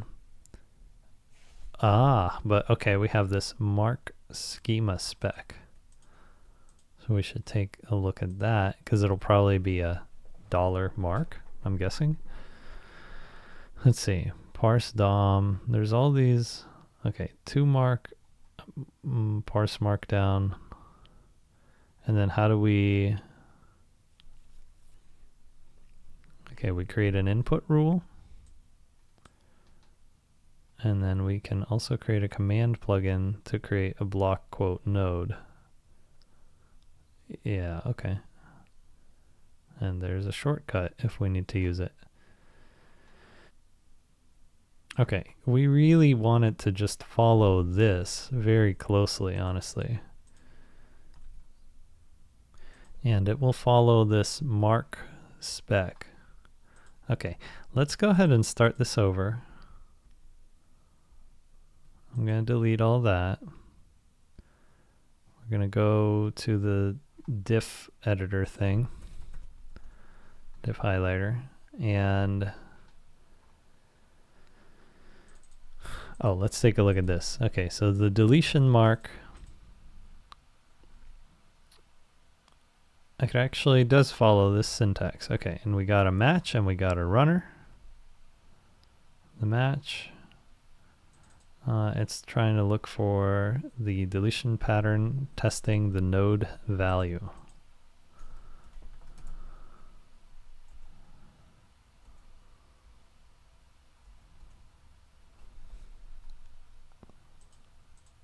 I guess the challenge is how do we make sure that these actually get added into the Milkdown editor? Because we're defining them here, but how do we then use the plugin? Okay, here's an example iframe plugin. Okay, so they create an iframe node, connect to plugin.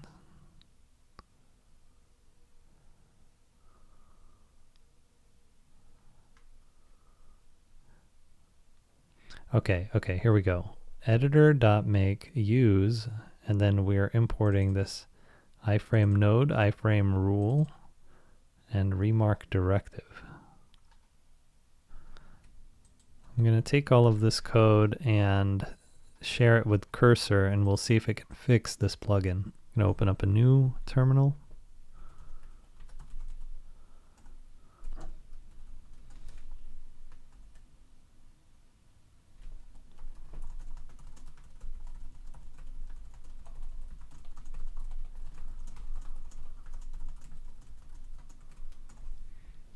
Okay, I pasted all the documentation and I said, you know, the plugin is currently not being imported and used correctly by the editor, and we're trying to get it to fix that for us. Damn it. Okay, it's trying to modify crepe again, but crepe isn't what listens to this stuff.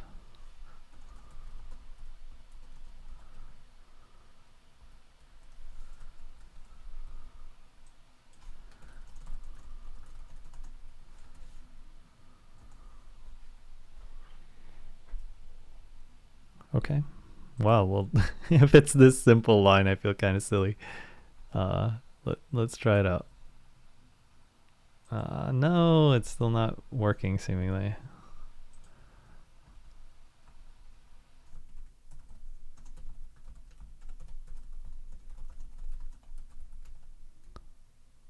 I'm asking it to clarify some things from the example because I'm not seeing any of the log lines from the diff highlight. Okay, we're missing the remark integration that would allow the markdown parser to recognize our special syntax. Interesting.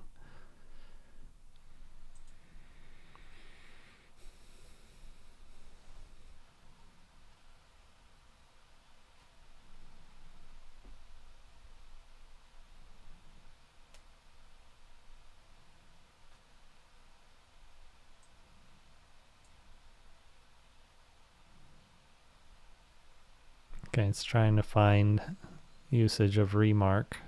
Let me give it the example from the documentation.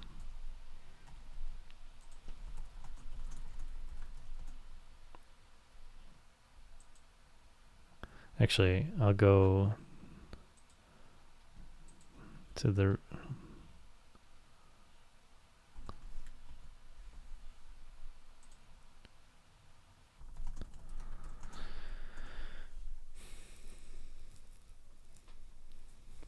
giving it some additional links and docs. Okay. That still has an issue with this. Right.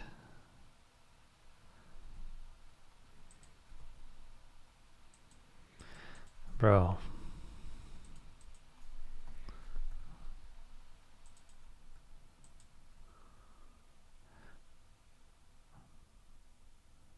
Okay, this returns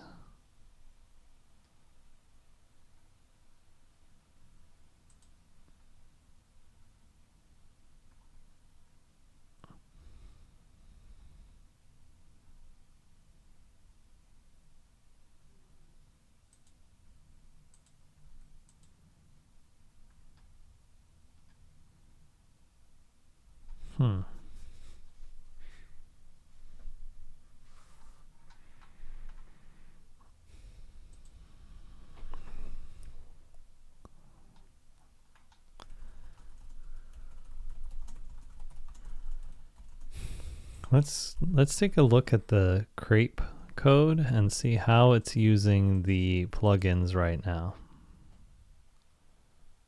Editor, this editor is something.make, so we should be able to .use, and here's what, okay, so it's a list of Milkdown plugins, and it does a flat map of those. That's kind of interesting. Let's see what these look like. If we go to plugins. Oh, interesting. Okay. So I wonder if I just use that flat thing. If we define it as we did before.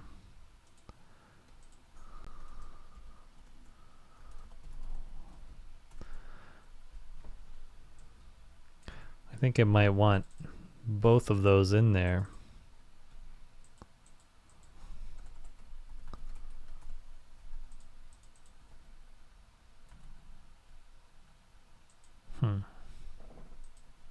That doesn't seem to do anything.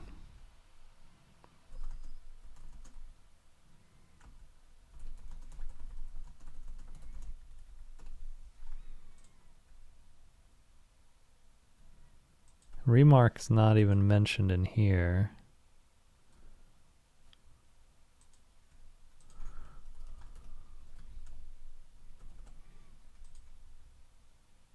I'm hoping if I give it some examples of the actual code of the library, it might have an easier time implementing it. Yeah, I need to find where it's even, where the remark stuff is happening.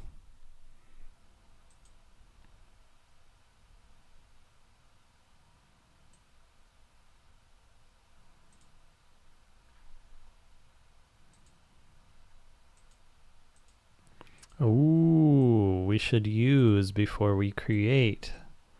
That might make the difference. Yes! Yes!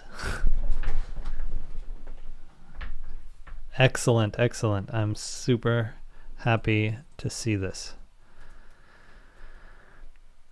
Okay, so the issue ended up being that we need to import the plugin before we create the editor, and that makes absolute perfect sense. Now we just want to make it actually remove this text. Okay, so I'm telling it that it made the major fix. But I do still see that special syntax, which we want to remove when we show it to the user. So I'm asking it to clean that up.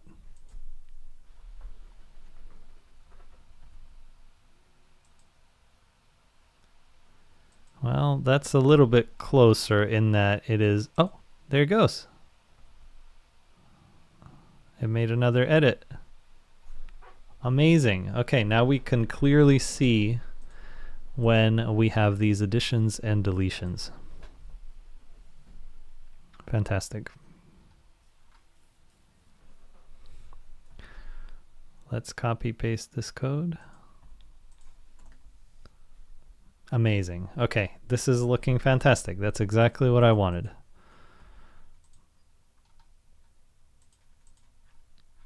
So clearly this was pretty difficult to put together, but the main tip I would say is, just keep going and just dig into the open source libraries when you have to, because that's where a lot of these details lie, and you got to just keep giving Cursor the context that it needs to figure these things out.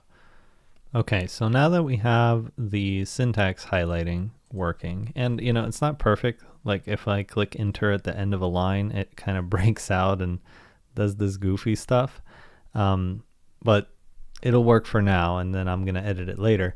Anyways, now that we have the syntax highlighting, I think we can move on to the apply changes logic so that we can display.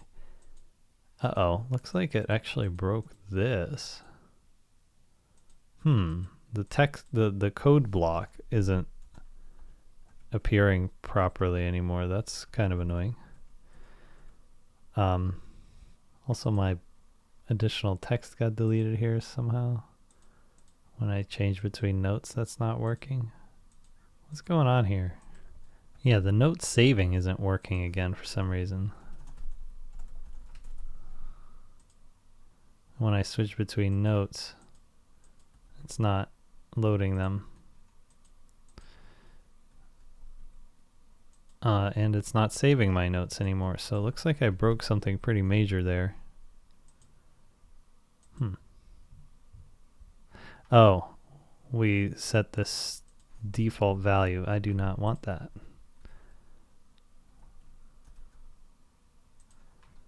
All right, hold on.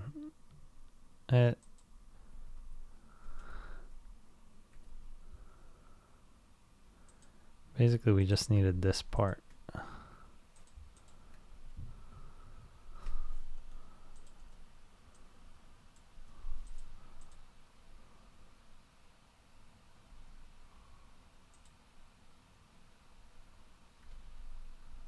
Whoa, whoa, whoa. Oh no.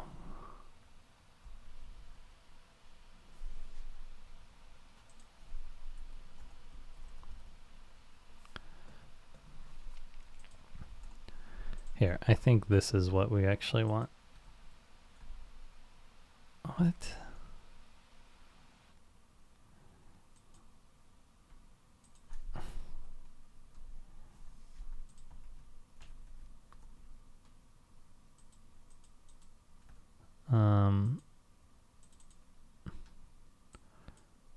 Let me restore that.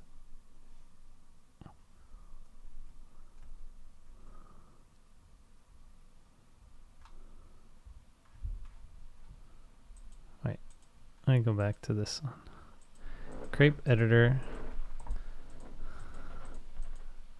Yes, but I do not want to set the default content. Okay, there's something going on weird now.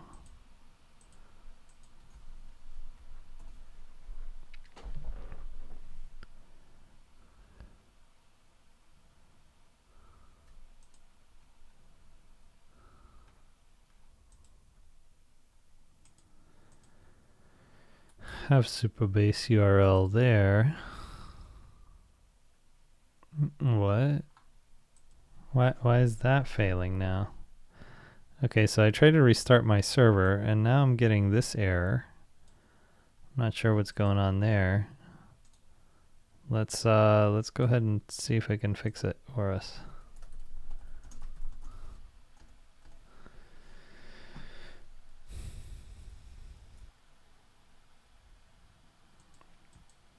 Okay, load environmental variables. Okay, cool. That is totally fine.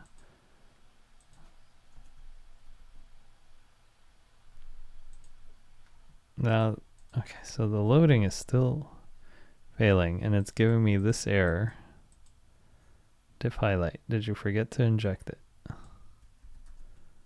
But it was like working.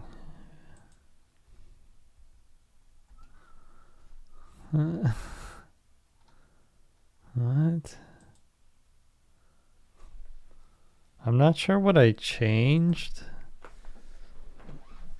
but I know that now I'm doing editor.create instead of crepe.create.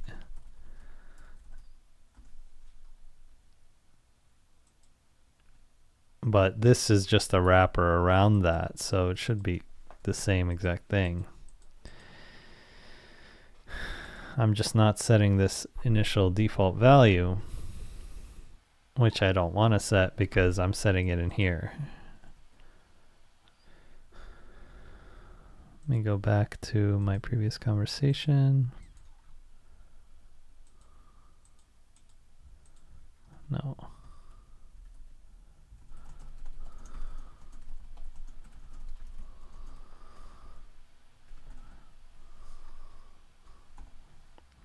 What? Why would we need to modify that?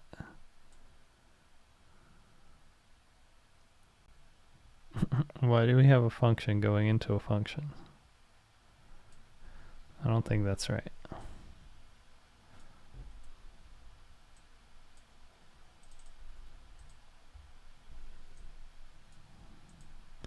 think we need both of those.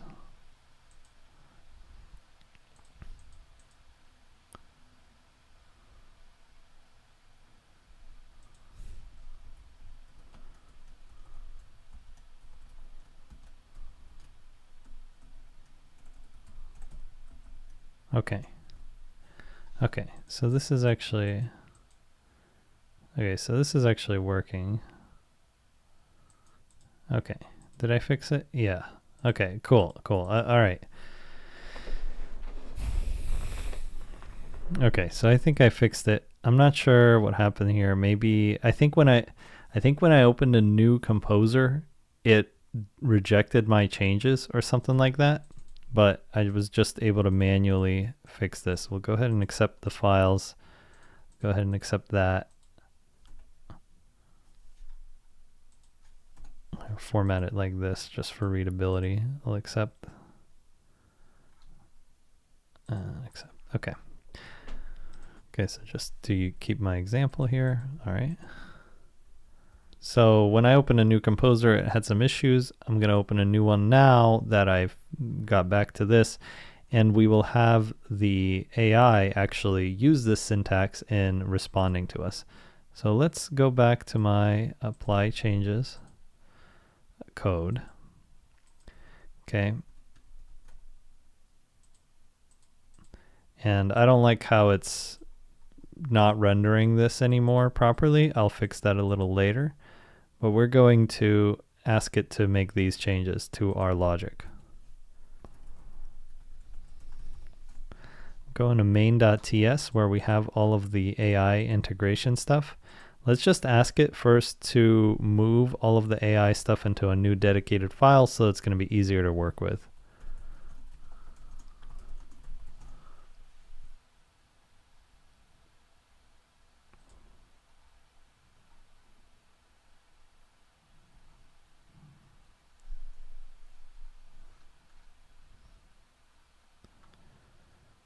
Okay, now we got all the AI stuff centralized. We're gonna work out of this file. I'll accept all the changes. And I'm gonna paste in my algorithm.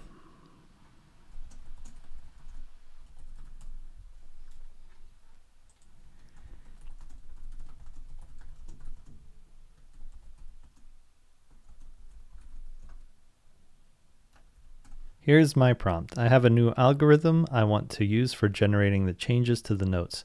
We should use JSON to communicate to the UI where changes must be made and automatically insert them with a special syntax. Then I describe my algorithm with the JSON that I want to use to start tracking these. And then I say the special syntax is, I specify and I link the file where it gets applied. Please write the code needed to. Ask the AI to respond in the new format. Convert that format into a replace statement that utilizes the syntax. Replace the original note content with the updated content that includes this text.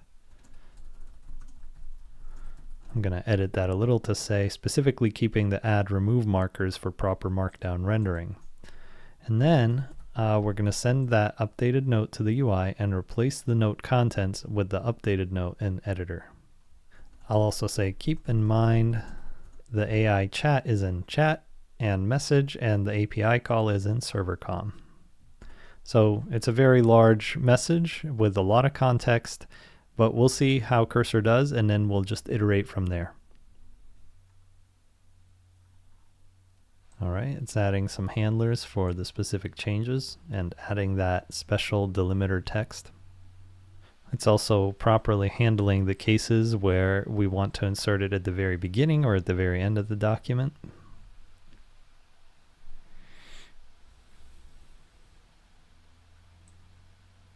I think it'll still be a button click away at the beginning here because it's still using this on apply changes button, but I probably will modify that. I need to think through what the user experience should look like.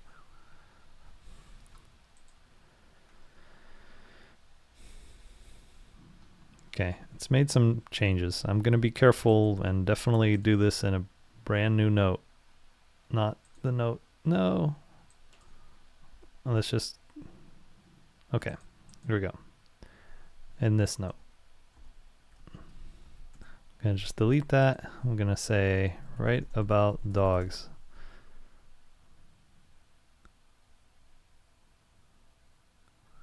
Okay.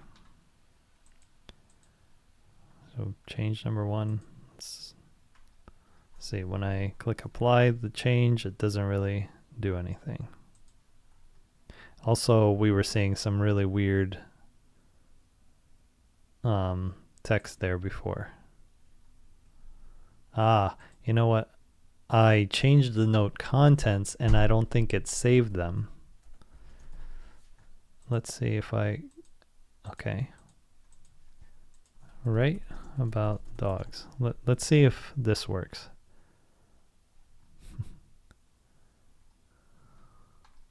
Okay, apply this change. No, it doesn't work.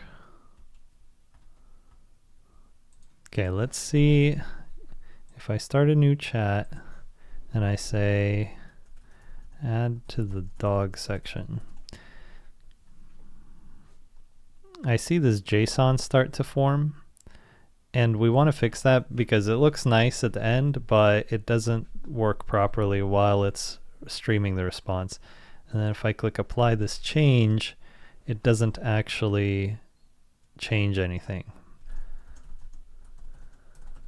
I'm going to say right now I see the JSON coming back as expected, but the changes are all streamed to the UI, and then the apply button doesn't actually do anything. Can you double check the order of the code and add logging to help troubleshoot?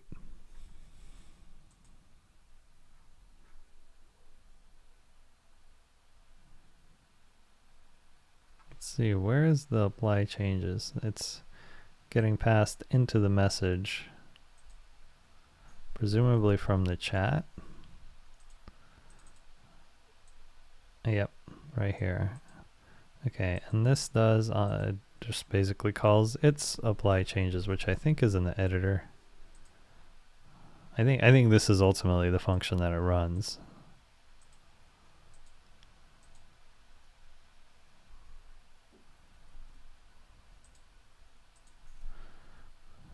Fill the dog section. Okay, we see that little JSON. I click apply this change and that doesn't do anything. No apply changes handler provided. Okay, so where is chat? Where do we reference it? It's coming from index, and this doesn't match the type. I'm just gonna tab. I'll just ask, it seems, I'm going to tell it to modify the apply changes handler that we passed to chat in index. Because we need to get it from that AI chat sidebar. And then besides, we actually have some things we need to modify in this file.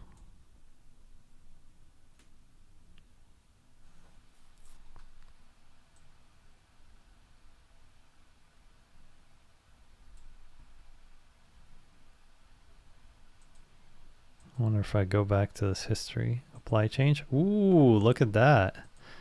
That's looking really nice. So it inserted it for sure.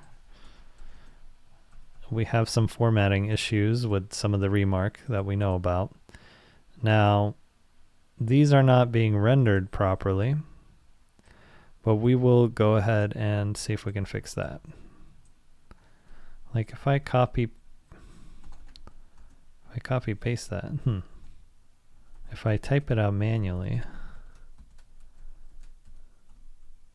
yeah, manually it works, but when I pass it through the insert command, it doesn't seem to be rendering it as I expect. Let's try to write about cats. Okay, now if I apply this change, it doesn't know where to put it. Damn.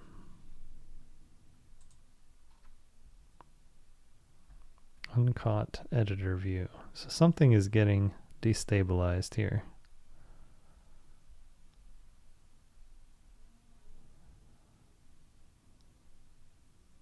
Looks like that text node is being split. Oh, interesting. Okay, I see the thing. I see what's going on. It's expecting it to be on the same line and no spaces at the end. That's what it requires to properly terminate that tag. If I put it like here, there we go. Yep.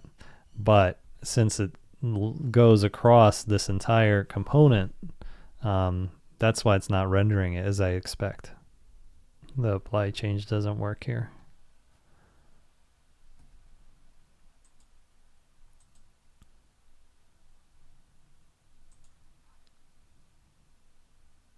Anchor start.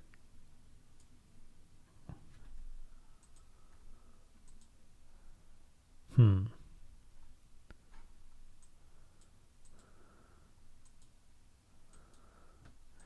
wonder if I can remove that remark config, if this will still work, because I know the main change, yeah, was really about the ordering of things. But we still have some kind of issue here with it not rendering everything as I expect. Okay.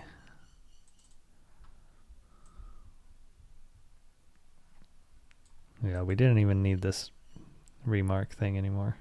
Actually, I'm curious if I go to the editor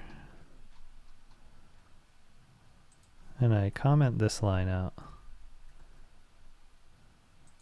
Yeah. It seems there is a difference between .editor create and crepe.create.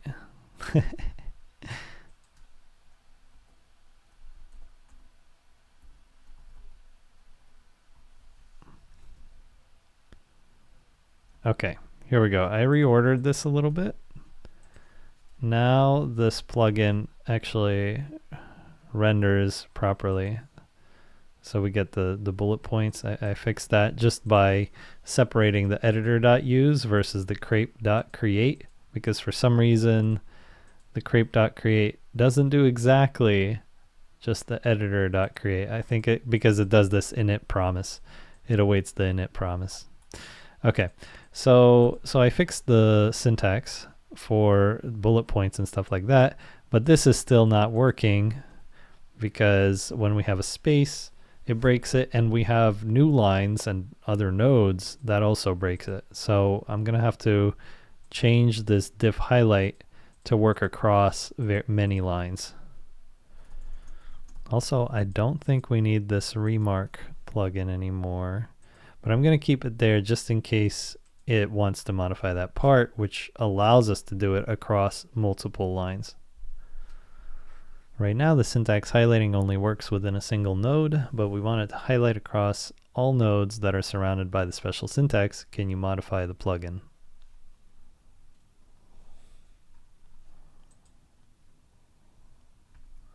Made a bunch of changes. Oh, look at that. If I refresh, it just worked.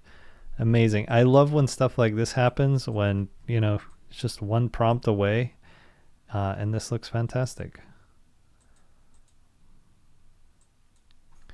Okay, let me ask it to write about cats for us. Okay, apply this change. Sweet. That works. Now it's deleting cat section, so we're going to have to tune that, and it's not deleting this portion, which we did want deleted. So we're going to have to fine tune that, but at least now it's inserting things into the right place. I wonder if I ask it, please update the dog proper care section to be more detailed.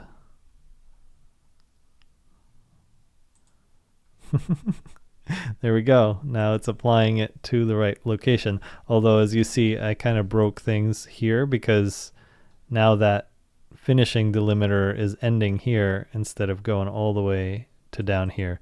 So this is a little bit of a tricky algorithm. We're going to need to add some logic to make it like maximally expansive. And if there are already these markers there, we want to remove them and then replace them. So I'll have to think about how to best do that. Also, I kind of just want to make this look a little bit neater. Let's, I'm actually pretty happy with these changes, so I'm going to just accept that. And then I'm going to go to the index.css.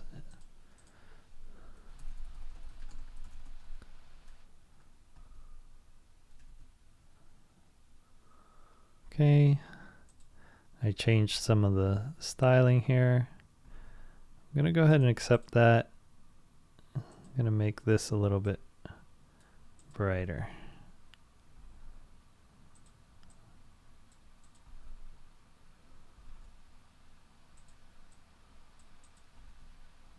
I guess now it kind of looks like they're links or something. All right, well, I like this better, so let's leave that. Let's go ahead and fix this kind of inserted text portion of it.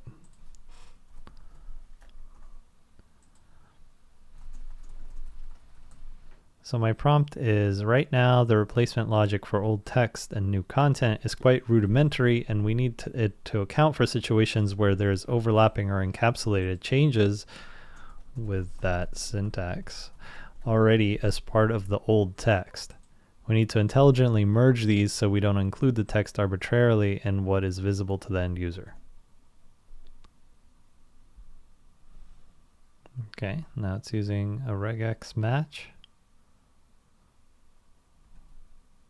Let's take a look. Well, this is for the insertion logic. So let's try this on a new note.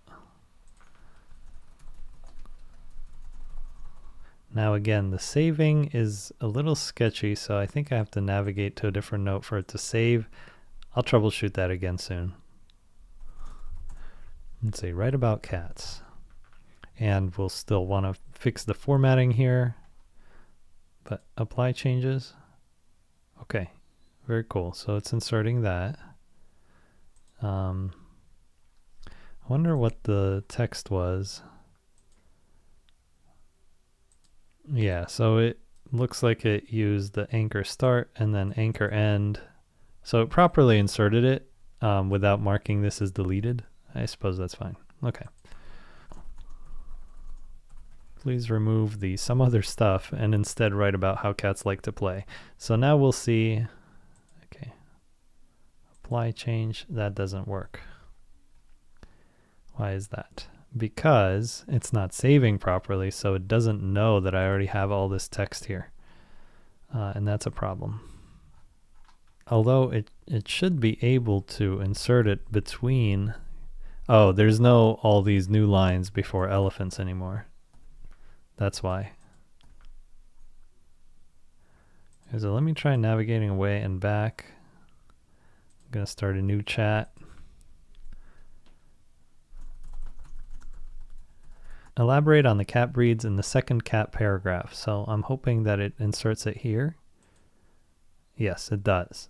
So it inserted it into the right place, but our little change markers aren't working as expected. So looking at this, I'm realizing a couple of things. First of all, we can probably simplify the way that it labels these by just taking the outermost span that encompasses all of the changes. And I think that should be okay for now to start. And then the other problem is it's clearly trying to replace this text with some additional text. So our apply algorithm is really not the best, and it's not detecting it properly. So I'm going to do a few things. First, I'm going to clean up the logs here. I'm going to ask it to log this out, and I might rename some of the properties in that JSON so that it more correctly replaces text instead of just like appending it right after. And then we're going to ask it to also fix the way that it's doing this. In fact, let's do this first. We're going to fix the way that it's labeling them when there's already existing markers in place.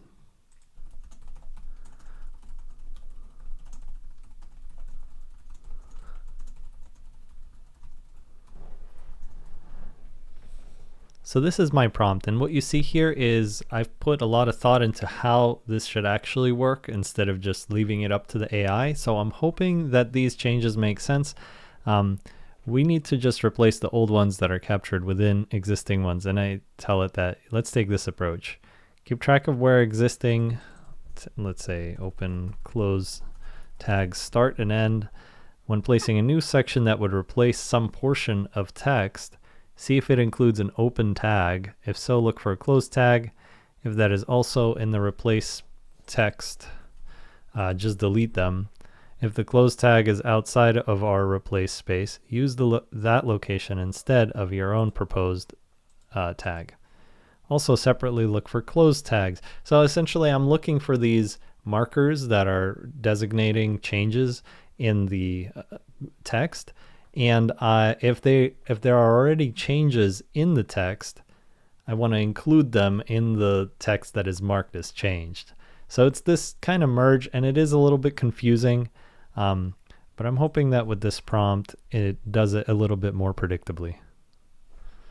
Yes, I think it put it correctly here. We want to intelligently merge changes by respecting existing change markers and extending them when needed, rather than creating nested ones.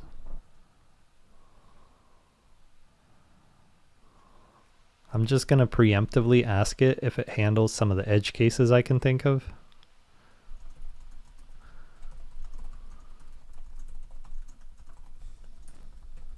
Before I test this, I want to make sure we handle some edge cases properly. There could be multiple existing markers, some of which overlap and some of which don't. There could be markers that start within the text we want to replace, and some that, close within, and some that close within the text that we want to replace. We should never have nested markers, and we should never have just the open or just the close marker. So I'm just going to ask it to make sure we handle all of these edge cases properly. Ooh, interesting. It doesn't properly handle cases where we might create nesting through our replacements. Because yeah, if there are no change markers within our block, but they're completely outside of our block, if we're already within a change, the current code would have an issue. So we have to handle that case as well.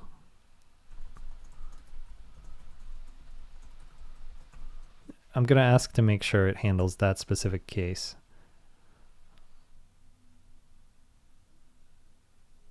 Okay, fantastic. It confirms.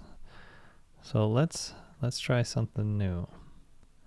If I refresh, I mean, this is some old code. Cat section, blah, blah, blah.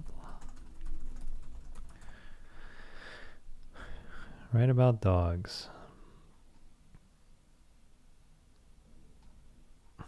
Okay, apply the change.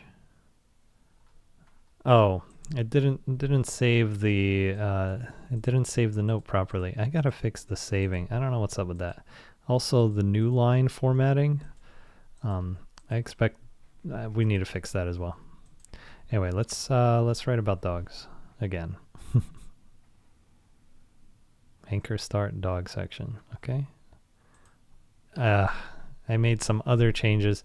The new line thing is a real issue because it's adding invisible new lines and it's not rendering them. So I'll definitely have to fix that bug, but that's what's preventing everything from working right now. We'll actually just remove those new lines. Save.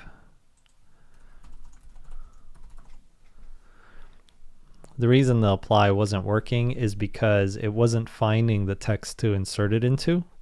And that was because I changed the note and then it wasn't actually saving it properly. And in one case, I added some invisible new lines.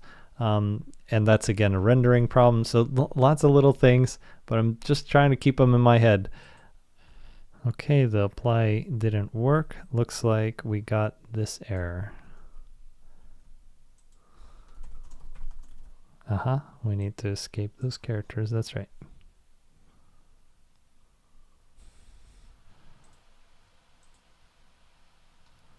Apply. Okay, there we go. It properly inserted that.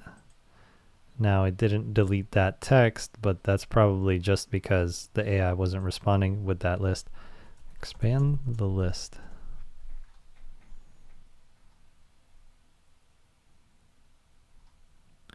Apply. Now it just replaced everything again because it's not actually saving the note. Let me go back, try this again. Apply. No. It's because it's not saving the note. We got to fix the saving. I think we might be replacing what's in the anchor start, because this already has this whole list and we actually don't want to replace what's in the anchor start. Let's make sure we're not doing that.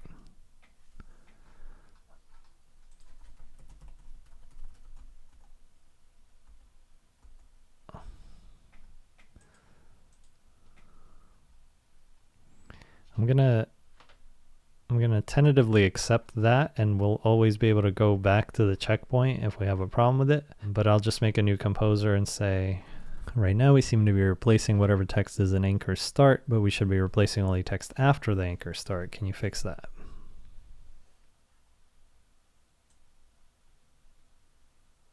Maybe it's already doing that. Yeah. The core logic was actually already correct. Interesting. So then maybe it's my insert logic is not good.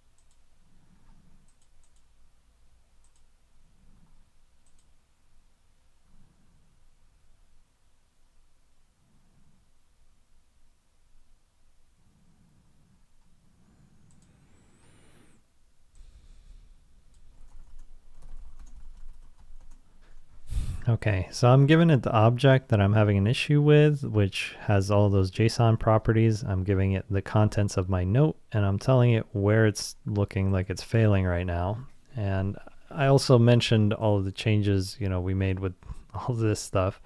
So hopefully it can fix that. Yeah, our logic for handling markers, marker overlaps is what's causing the replacement to be incorrect.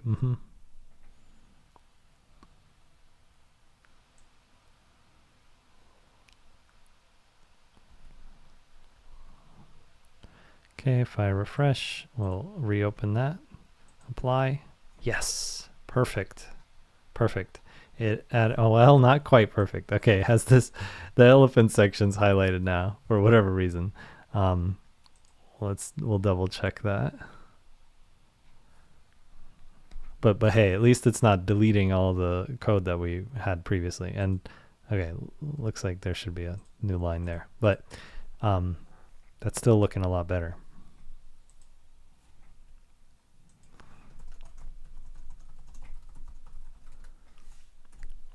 Okay, this is way better and properly places the changes, but now the last close marker seems to go all the way to the end of the document instead of where it was supposed to end.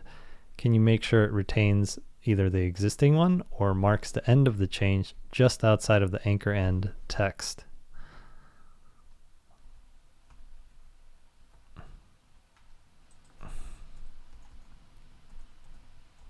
Also, we have an issue right now because you can never break out of that. We're going to add the apply and reject buttons at some point. That should really help. But let me make a new doc. Okay, we'll save it. New chat.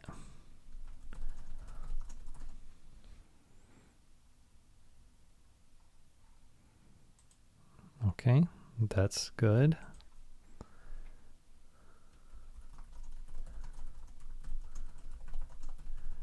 Please expand on their training purposes.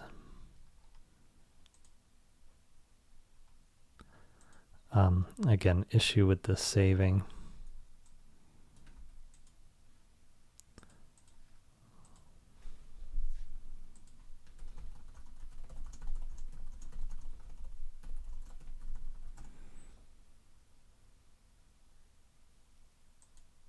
Okay, what the elephant info?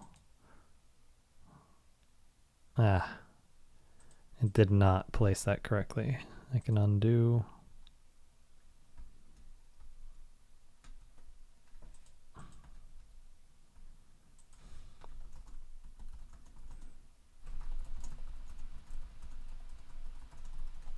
It seems we're deleting some text within existing change blocks, and we should keep those there if the existing change blocks exceed beyond the current changes. Yeah, preserve the content before our change, which we're doing, and existing content after the change. Exactly.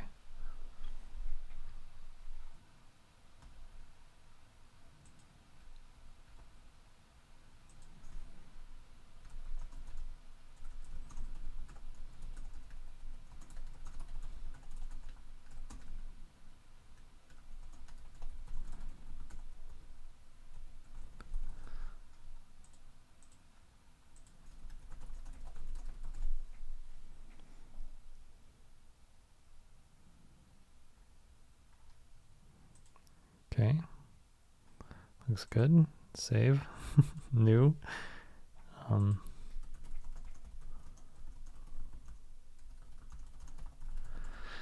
Write stuff the cats are known for in between the two paragraphs. So hopefully we preserve both paragraphs and we can apply this. Damn, that doesn't work. Anchor start. Grooming themselves. Yeah, that's correct. Where'd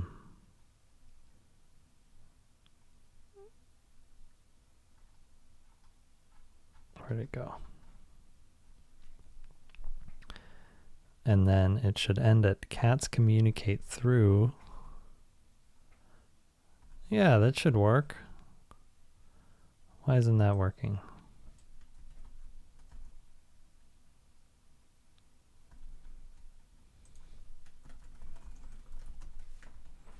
I'm just going to say failed to insert this JSON update.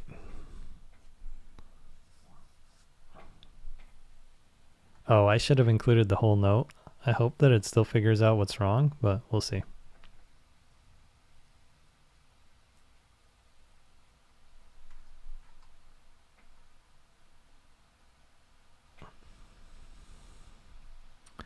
We'll just try to apply it again. Yeah, that didn't work. I didn't really expect it to. Let's give it the whole note.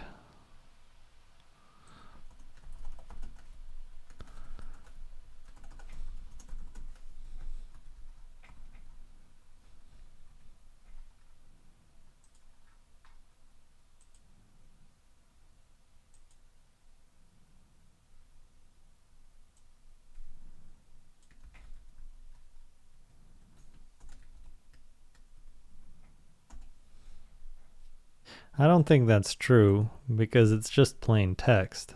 I'm not sure what new lines would have to do with that.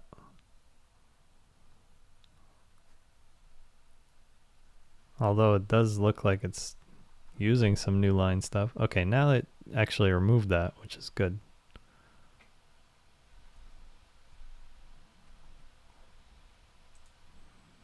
Let's see if we can insert that now.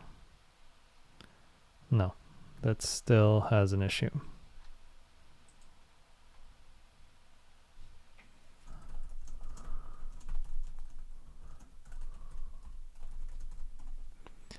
Still having an issue with the same example. Feel free to add logs to help troubleshoot, and let's remove the noisy logs from diff highlight.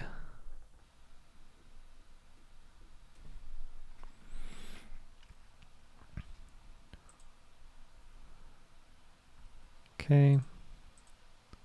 Let's go ahead and try to insert that. Okay, it fails, but hopefully we have some info here. I'm just going to paste that in.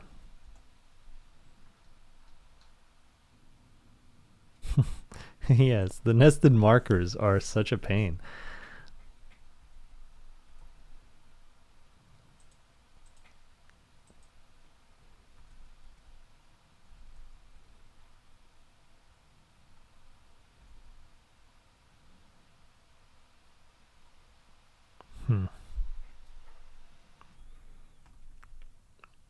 Let me just try to create a new note and see if that helps.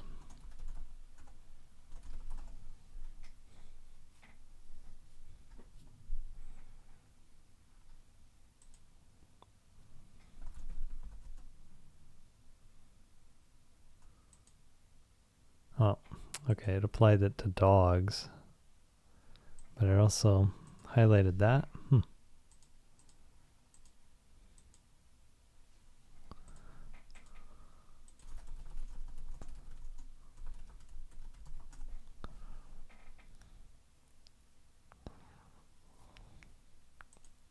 Okay, that actually worked.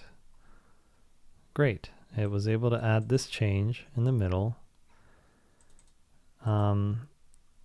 We need to make sure that it's marking text as being removed correctly. So I'm going to just start a new chat.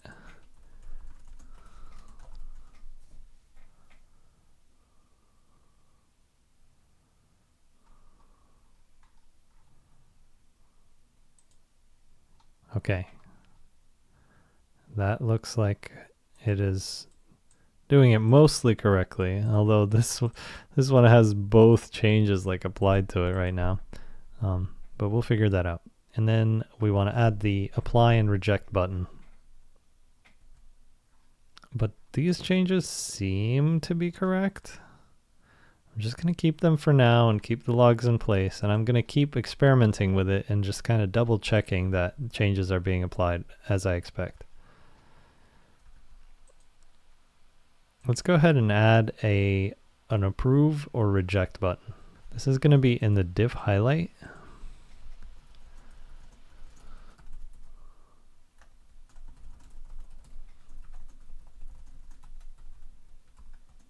Please add an approve or reject button that appears in the top right of the area when a user hovers over an area marked with the changes.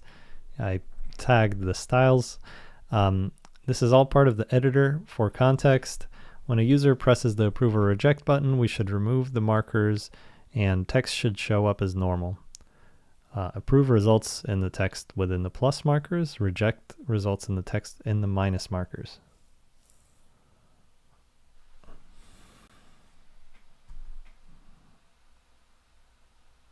Let's try a resume. Sometimes Claude will have an error.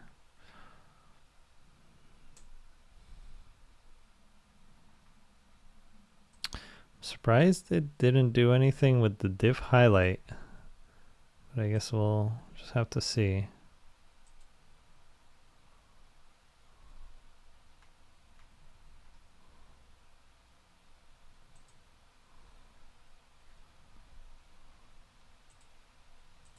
Okay, I think there's some kind of major performance issue or something, because the notes aren't even loading anymore. And the UI seems to be just like freezing. What the heck is it doing?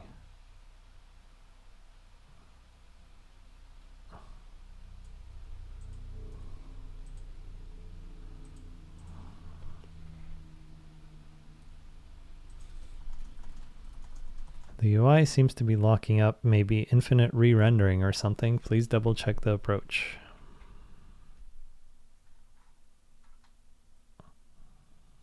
It's creating elements. I don't think this is the best way to do this. We should probably rely on something more React style.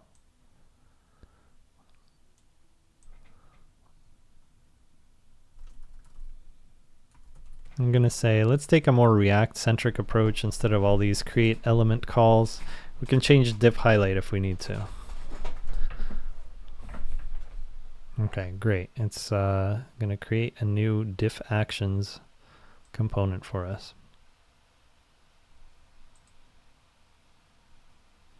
Okay. Whoa, it's adding like infinite text into my editor. Okay, let's start.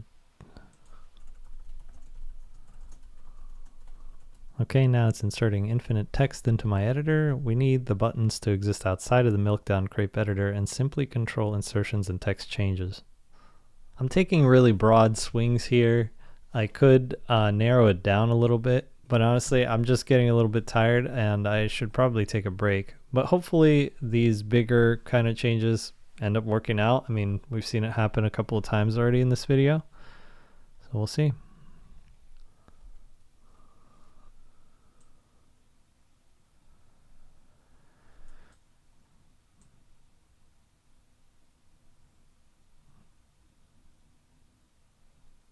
Yeah, it looks like it's actually querying for them then and overlaying it with the absolutely positioned approve or reject. That sounds better to me. Okay. So this is a lot better. Although, why do we have so many? And what happens if I press approve? Whoa, that's... Let's refresh. No, it's making those changes. Oh God, how's it finding these?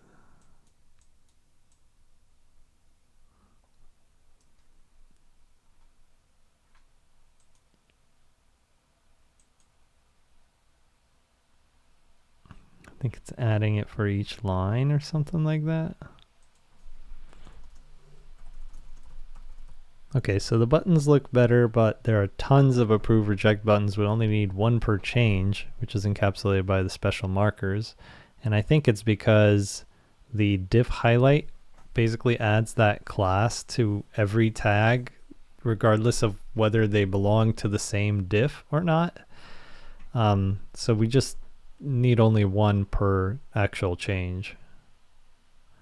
And the positioning seems like it was kind of off, so we'll fix that as well.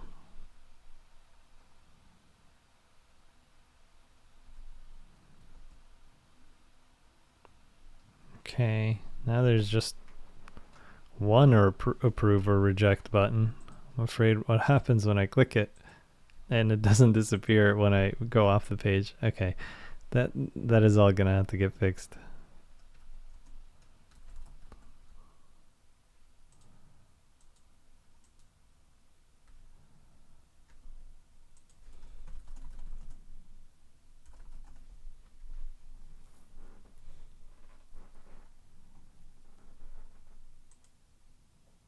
Okay, now when I click insert, I can approve or reject. Approve. What is that? Reject. Reject. I reject it all.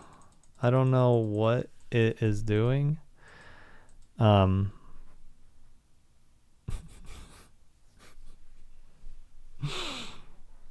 At this point, I decided to take a step back and really think through how I wanted this feature to be built, because I knew that if I just kept going, I'd be spinning my wheels and the AI would be generating stuff and the code base would just get completely messed up. So I did end that day of development on, an incomplete product, and that's okay. Some days it's just going to be like that. Like, you're going to run into issues and you're going to get stuck and you're going to run out of time and you're just going to be too tired to make reasonable changes. So just take a step back.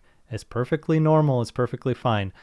Take a step back and just really think through how you want something to be built, and come back the next day and you'll have a fresh mindset. You'll have thought through the problem, and that's what real engineering looks like.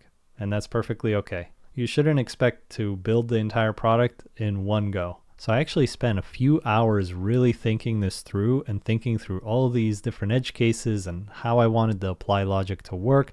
And it was very interesting because it was a lot more complicated than I originally anticipated, especially when it came to overlapping change blocks. Like, if I already had a document with changes in it, how could I get the AI to generate good changes based on that? Like, do I pass in the original note or the one with the changes? What happens if someone asks to change the changes? Like, it just gets really complicated, and it required a lot of thinking. And I had several conversations with Claude, and then I even tried O3 Mini from OpenAI, and they were helpful to a degree, but for the most part, they were just echoing the same ideas that I was sending to them back at me. So I really had to take a step back and just really think through this from the ground up. Ultimately, I arrived at this algorithm, which I wrote down, and it is a lot of text to go through. So I'll just kind of summarize what is going on. At a high level, we generate the changes. It uses that same format. I kind of renamed the text here from anchor to text directly before change. I'm hoping that actually makes it more precise, and when it makes those changes, it'll know how to apply them. We're still adding the special delete syntax around the text that is going to be replaced, and we're adding the insert syntax around the new text, and then of course we're going to render that accept reject button. Now, in terms of generating the changes themselves, there are quite a few changes to this algorithm because I had to account for the case where there were already changes in the document. And essentially the way I'm handling that is that I'm going to pass both the original copy and the version with all the changes applied to the AI, and I'll tell it, here's the list of changes, and then I'm going to ask it to create a fresh set of changes that we can apply to the original note. I'm hoping that this is going to make it possible for you to ask for changes to the changes without having a lot of issues and anchoring the final set of changes to the actual note. Feel free to pause and read through this if you're thinking about implementing something similar. And then when we're inserting those changes, there's also some additional logic here. It's going to be a fresh note, so we don't have to worry about the overlaps as much, but I did add some handling here on how to handle that specific case. And also, I'm hoping to start using fuzzy matching to handle those cases where the AI accidentally introduced like a new line into the text and it's not a perfect match anymore. I think just using simple fuzzy matching is going to solve that problem. Finally, I detailed the handling for when we do the accept and reject and how I believe we should implement this using the Milkdown and Prose Mirror fundamentals. So what I'm going to do now is go back to Cursor and essentially paste this huge document in there and start working through it to get to, an actually working product. All right, so let's go ahead and head back over to Cursor. And I'm just going to open up a new composer because I want to have like a fresh start here. So I'm going to say the code currently present was a starting point for implementing the significant apply changes feature we are adding to the product. When it was first implemented, it was not thought through all the way. As a result, it does not handle all the cases very gracefully. Here's a write-up of all the requirements, and I'm going to paste that huge document that I wrote up in Elderun. Please make the necessary modifications to editor, div highlight, index, main, query AI, and any other file where changes are relevant to make this work as expected. I don't believe it's going to successfully generate all of the changes in one go because this is just a ton of context and a ton of requirements, but we'll see how far it gets.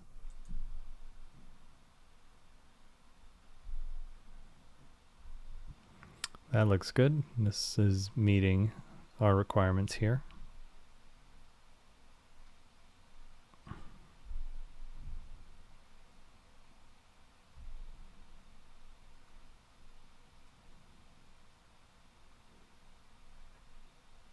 It's making some changes to div highlight. I'm not sure if this is going to work very well because, you know, we are handling the marks differently. Like we have the deletion and the insertion. So I'm not sure if it's going to appear the right way, but we'll give it a try.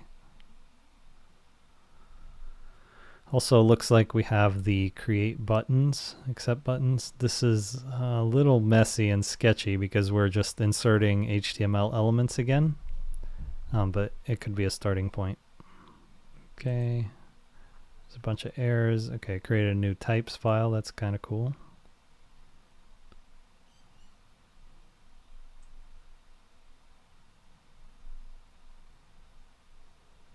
Okay, it believes that it is done. And the first thing I see is that we have a type issue in index. So we'll ask it to fix that. Let's just go ahead and try to open up a new note. Well, at least it opens. I said, I see an issue with the index. The lint error is probably related to the changes. Can you fix that and double check the rest of the work? Okay. Oh, it's just the old interface definition. Okay, that's great. And then it's just doing a double check. Okay, it thinks that things should be good. We'll give it a try.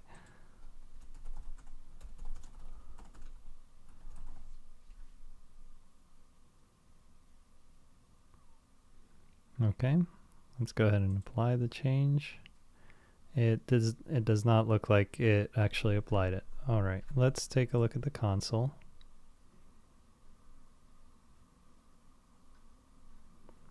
Looks like I see this error. Editor could not find an insertion point for that.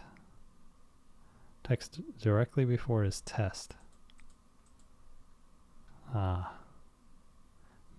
So looking at this, it says that the text before should be test, which suggests to me that this is again related to the note saving issue, which I actually thought I fixed off camera, and it was something related to going directly to the note, but I think there is a separate issue with the note context that it is retrieving when it is generating that apply changes.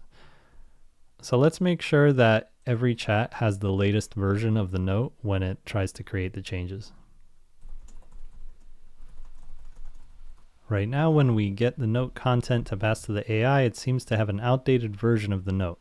Can you investigate why that might be the case? The note seems to be saving properly. I see the latest content when I refresh, but the AI seems to be referencing the old text. We need to make sure it's using the latest note. Oops, I accidentally removed the URL-based note selection effect.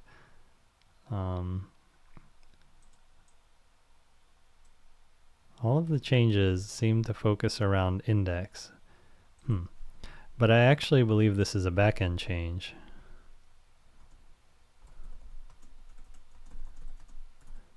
I think it is correctly referencing the node ID actually, but the issue might be somewhere in the backend in main TS.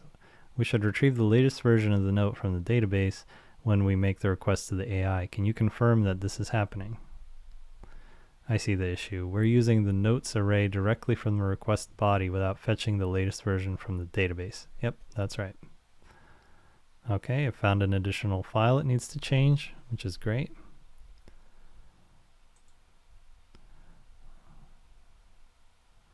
Okay, fetch latest version of notes from the database. Is this, okay, this is inside the chat. Okay, it's going through all the notes that are tagged in the context and retrieving them. Yeah, that sounds great. Okay, but now I think that change in index is unnecessary.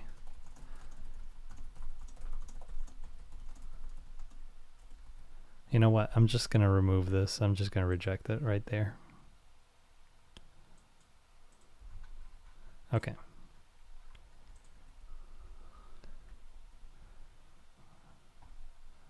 All right, so now it should be retrieving the latest note let me try this again.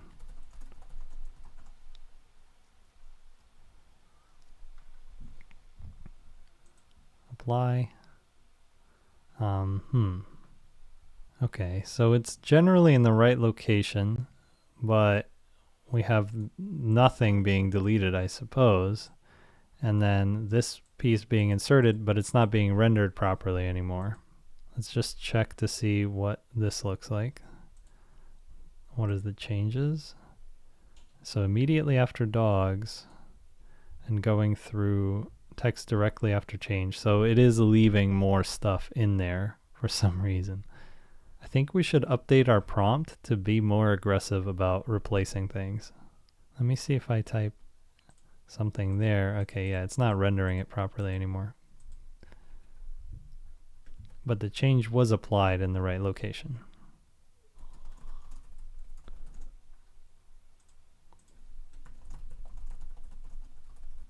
Okay, now I'm testing the insertion logic. It correctly placed my change, but the marks are no longer rendering correct styles as they were before. And that's because I think this file got changed way too much. Let's see if we can bring it back to something more similar to before. Yeah, the key is to keep the original mark styling while updating the change block structure. I think that's true. If I refresh. Yeah, that doesn't really look any better. I wonder if we just revert this completely and then start over.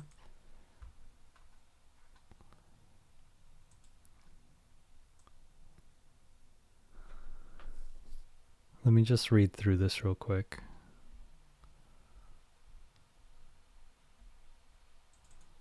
Maybe this change block mid is really confusing it.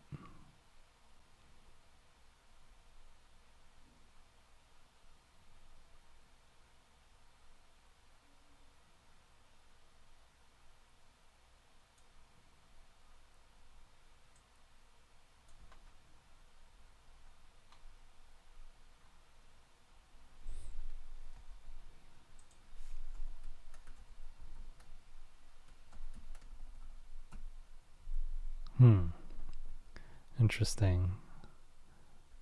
So in that case, it seems to work, but it highlights everything.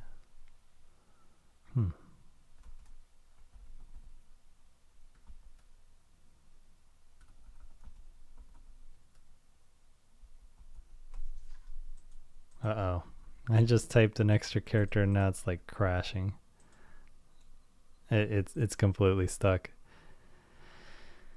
I'm gonna just reject this whole file.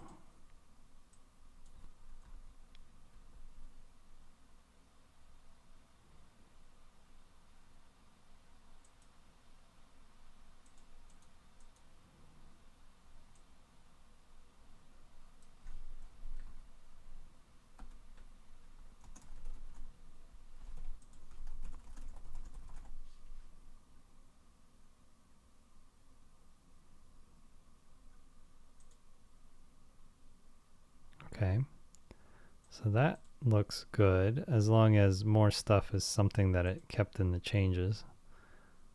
Let's see.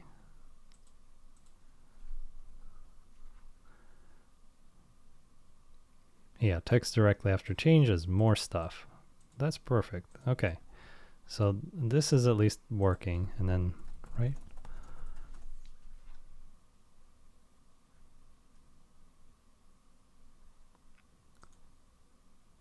Okay. Okay, so when I apply something with the birds, it looks like it completely eliminated the dog change that I previously had there.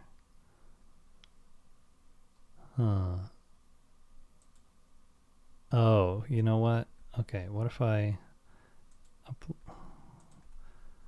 what if I remove that and then I apply changes? No. Okay. Looking at this, yeah, that looks correct actually. Like if I did the apply all changes, it should have actually worked. Let me go back to this, apply that change, and then if I apply these, it should apply both of them, but it doesn't. So the list of changes looks correct, but it's not applying it properly.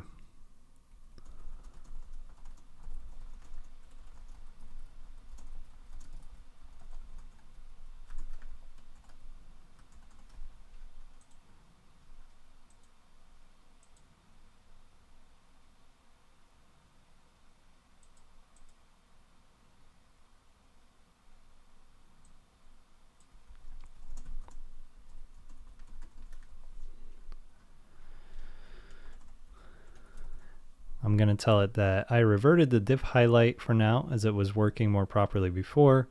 We'll have a focus session on that in a bit. For now, let's figure out the multi-change insertion. And then I gave it the examples, the correct changes that it should make, and the note that it should apply those changes to. So I say when I apply all, it only applies the bird changes and overwrites the dog ones. Can you figure out why? Okay, looking at editor, we're not properly handling the fact that apply one change can affect the position of subsequent changes. Yes.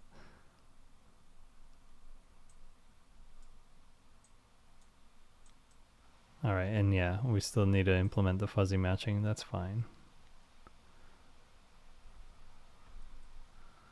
Let's see if I refresh this.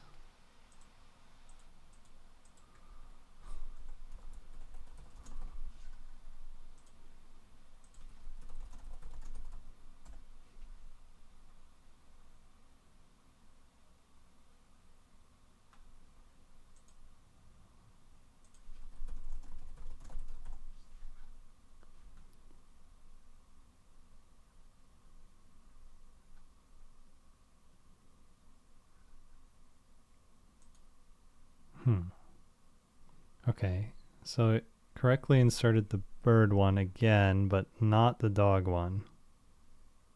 We want it to apply both of those changes. But to be fair, this text is not there in the original note, which does not have any changes. So the fact that it is referencing some text here means that we're not properly passing in the note or making the request to the AI to use the original note. Let's find our AI. I think it's in query AI. Yeah. So let's make sure that this is working as expected. Yeah, this is what we need to fix. Okay, one thing I noticed is that the anchor point for the dog content is referencing info from the proposed note rather than the original note. So the AI is trying to anchor it to text that does not exist in the original note. Can you fix the prompt in query AI so it's very clear that the proposed and current changes are just an FYI and not to be used as anchor points? All changes need to be anchored to the original content. There we go. I really like these rules. It's being very direct. it's putting it everywhere. Okay, that's perfect. I actually think this will make a big difference. Let me try that out. I should add a note deletion thing. Okay.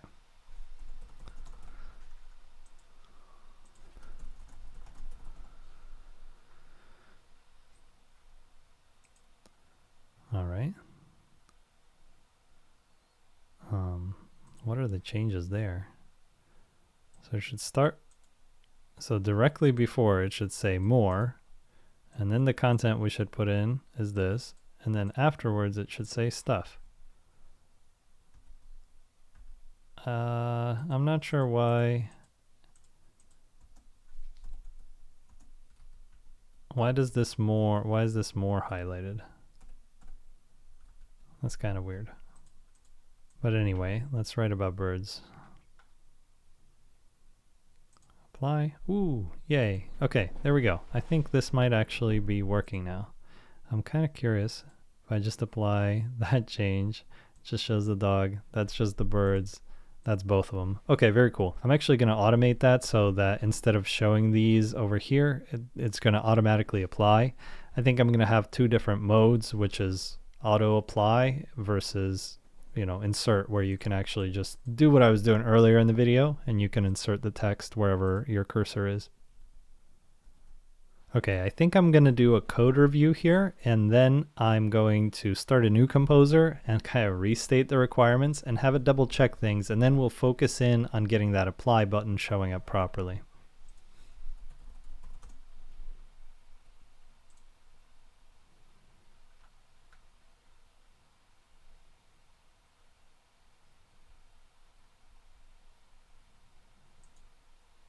If you are replacing, I'm just going to add this little line to the prompt.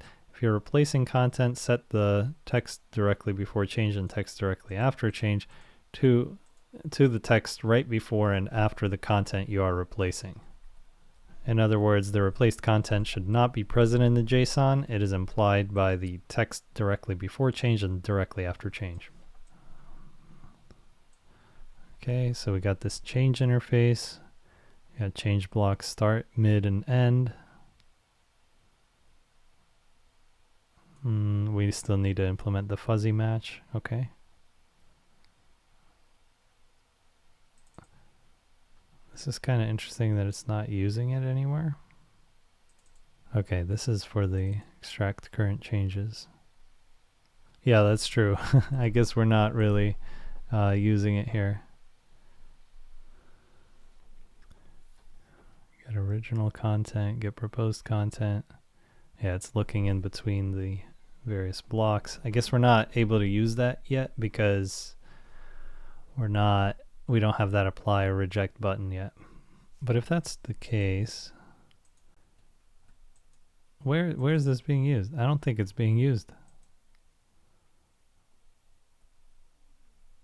Okay, apply changes to content, get original content. But where are we passing the proposed changes?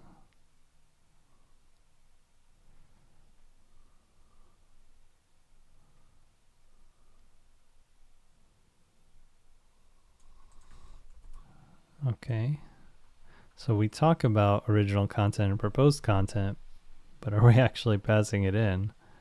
No, we're just passing the note content. Okay, so that's something that we need to actually pass in. Right now in Query AI, we are not passing the proposed content or current changes in the AI prompt. Please add the logic to give the AI more context in the case that there are existing changes it should be sure to include. The note.content should not be passed raw either. We should pass the original content instead. Okay, here we go. That looks better.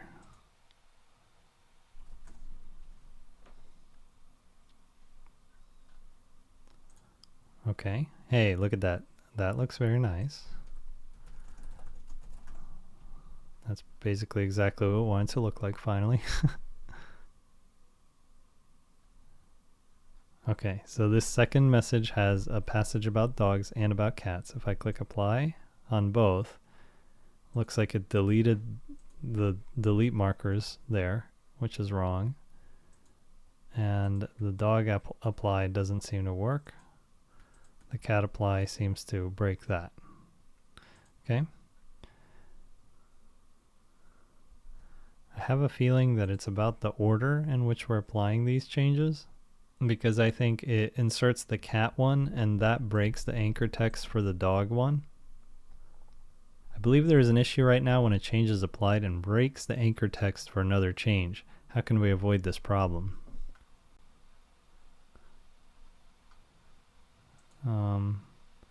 It's making changes in Query AI. I don't think that's the right spot. Okay, actually, before applying these, well, actually, this might work.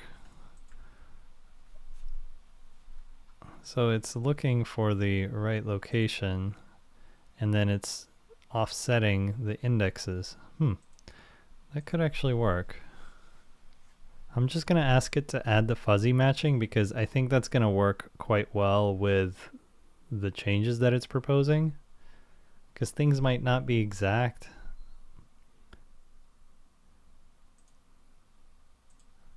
Okay, we're going to add fuzzy sort, and we got this fuzzy match here.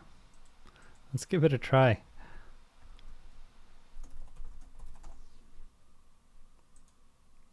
Okay, that change worked.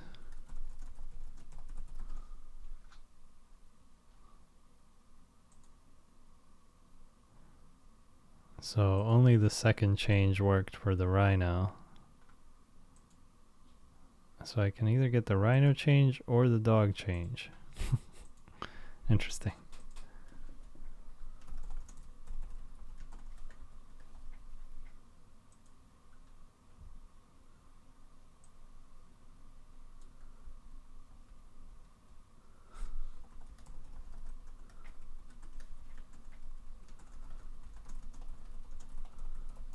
I said, okay, that's good. I'm troubleshooting and this is failing. I gave it the note content and then what it's trying to replace. Looks like we got an extra new line in there. I do find that interesting. I think the anchor text was just slightly off. There was an extra new line in the actual text, but that's why we have fuzzy matching. I tagged a couple of extra files. We'll see if it can figure out why this is happening. Issue might be in how we're sorting the changes. Maybe. Okay, added better logging. Yeah, we'll see.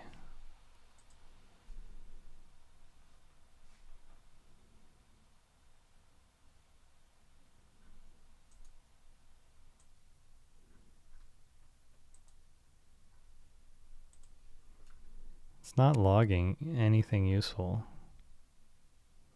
Wait. Could not find endpoint for change.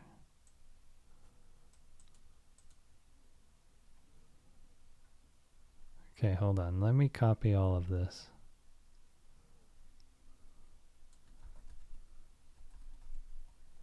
Just paste everything in. All right, let's try it now. Nope. Okay, so I've been taking this kind of brute force approach now with, you know, sending it the errors and the logs, and that doesn't really seem to be working out. I think it's time to take a closer look at the code. So I'll just review this and see what sort of changes we have right now, and then see if we can come up with more targeted changes.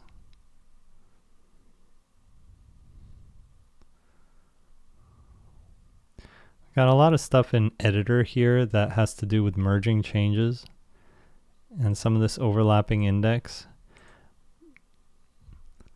But one of the issues, okay, we do have, interesting. Okay, so we actually don't have the fuzzy matching in the UI. We have the fuzzy matching on the back end, but not in the UI. So that's one of the issues that we're probably having. And also we should extract some of that fuzzy matching from the editor into a dedicated file. I should do that. And I think the other issue is that when we have a change that breaks the starting text for a different change, that's when we're failing to insert. And I think we have to be smarter about how we handle those cases. So we should map all of the changes to the original document. And then whenever we add a change, we should offset the index by the length of that change so that we can still insert all of the changes. They're just inserted at the correct location. And we calculate that location beforehand and then modify it based on the changes that are applied. This will make more sense as I type out the prompt.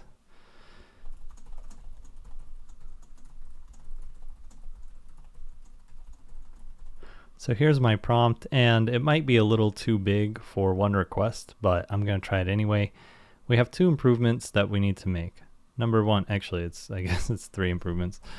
Actually use the fuzzy matching on the front end where the changes are actually merged into the document. Right now we only use it on the back end to identify the relevant text. Number two, let's extract the change application out of the editor into a new apply changes file, perhaps just a util function or hook. And then we should be smarter in how we apply changes in the UI to be resilient to a change breaking the anchor text for another change. The way we can do this is start off by mapping all changes to the original doc. Find the index of start. Sort all the changes by their starting location and ensure no overlaps. If overlaps, merge changes into bigger ones. That was kind of a core rule there. And then whenever a change is inserted, calculate the amount of text that just got added so that the next change can be inserted not based on anchor text, but rather the index position that was calculated, plus the offset position due to already inserted changes. Let's give it a try. Now we're super deep in these changes. I mean, we got 11 files that have changes. We got files that look like this with everything just gutted and replaced. And this can be a really intimidating point at which you might consider just wiping it all out and starting over. And I thought about doing that, but I decided to keep going because we have made a lot of important progress. Like we added the fuzzy matching on the back end. We have the multiple changes being generated. We added the note retrieval to make sure the context is correct. There's lots of pieces that we have made as a result of iterating on these changes. And so rather than just wiping it out completely, I thought, let's review the code and then make more targeted changes. You just kind of roll forward. So let's see. Well, the first thing I see here is this function's not used, but let's see if it created, it created this new file for us. Looks like it has some kind of type issue, but I think that should be an easy fix. How did we? Oh, we need to actually install fuzzy sort on the UI.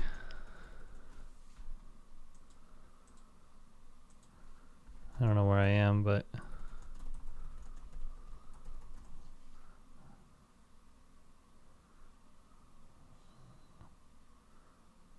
okay, cool. There we go. I just did that blind. Why? I don't know why the terminal is not showing anything, but okay.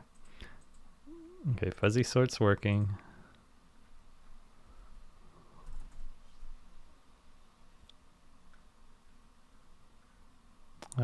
Okay, it's not showing it in the apply block as it usually does. Let's just check that file directly. Okay, we didn't change anything here.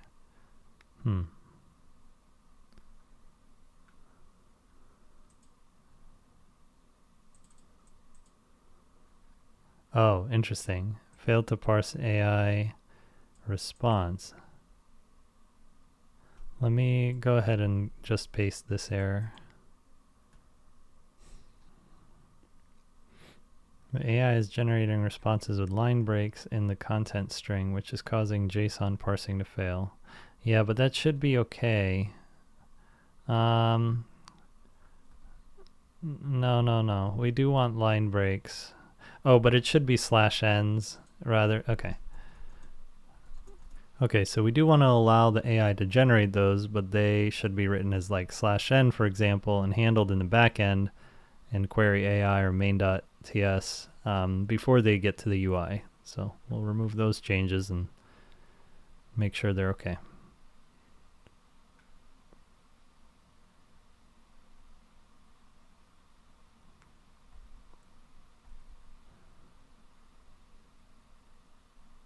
Okay, there we go. Apply changes. So that looks like it applied correctly.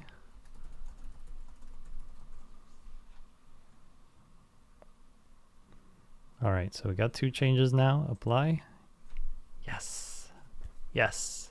Okay, amazing. It actually applied both changes this time. Let's see if I make a change kind of within the change. Expand the list of dog training purposes.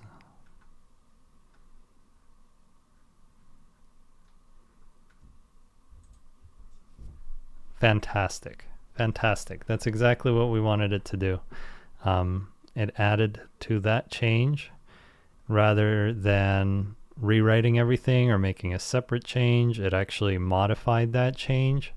So I think the algorithm actually works, at least tentatively, and it seems to be inserting it in the right places. Okay, I see this other stuff didn't get crossed out. Let's see where the text right before change. Yeah, we got the other stuff there. So I think it did leave that intentionally.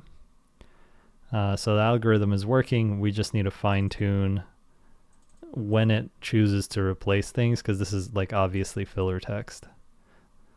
Let's just roll through some of these file changes, and I might start a new chat, maybe with a summary of this chat. Okay.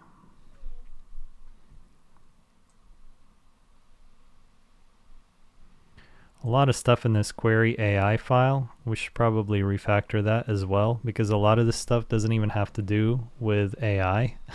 It's just managing these changes and merging them. So I'll probably have it create a change merger sort of file.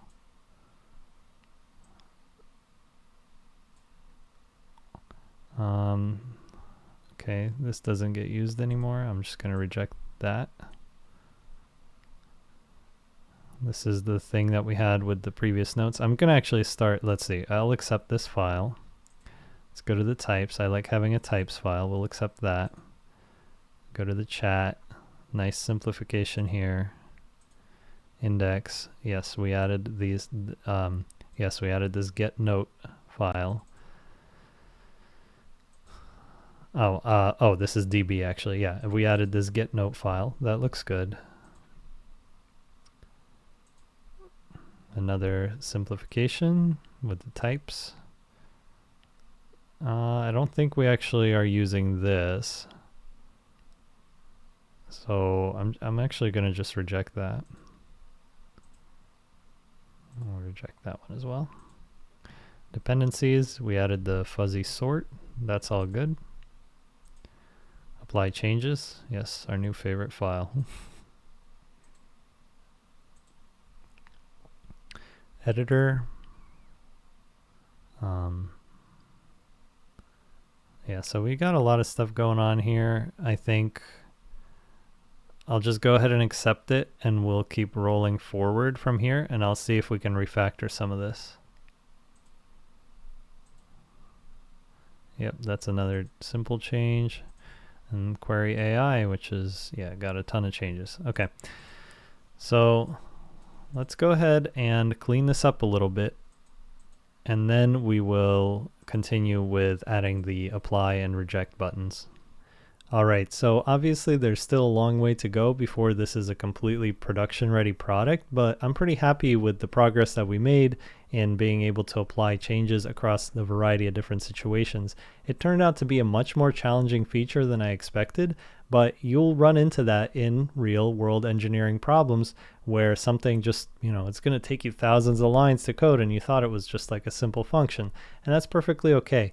The biggest lesson to take away from this whole experience is to just keep going. Like, as you run into problems, keep figuring out how to solve them, keep figuring out how to break them down, think about different angles, take a break, come back the next day, and just keep going. And you're going to build a great product. You're going to gain a lot of experience. So anyway, if you made it all the way through, thank you so much for watching. I really appreciate your support. And I'll see you in the next one. Take care.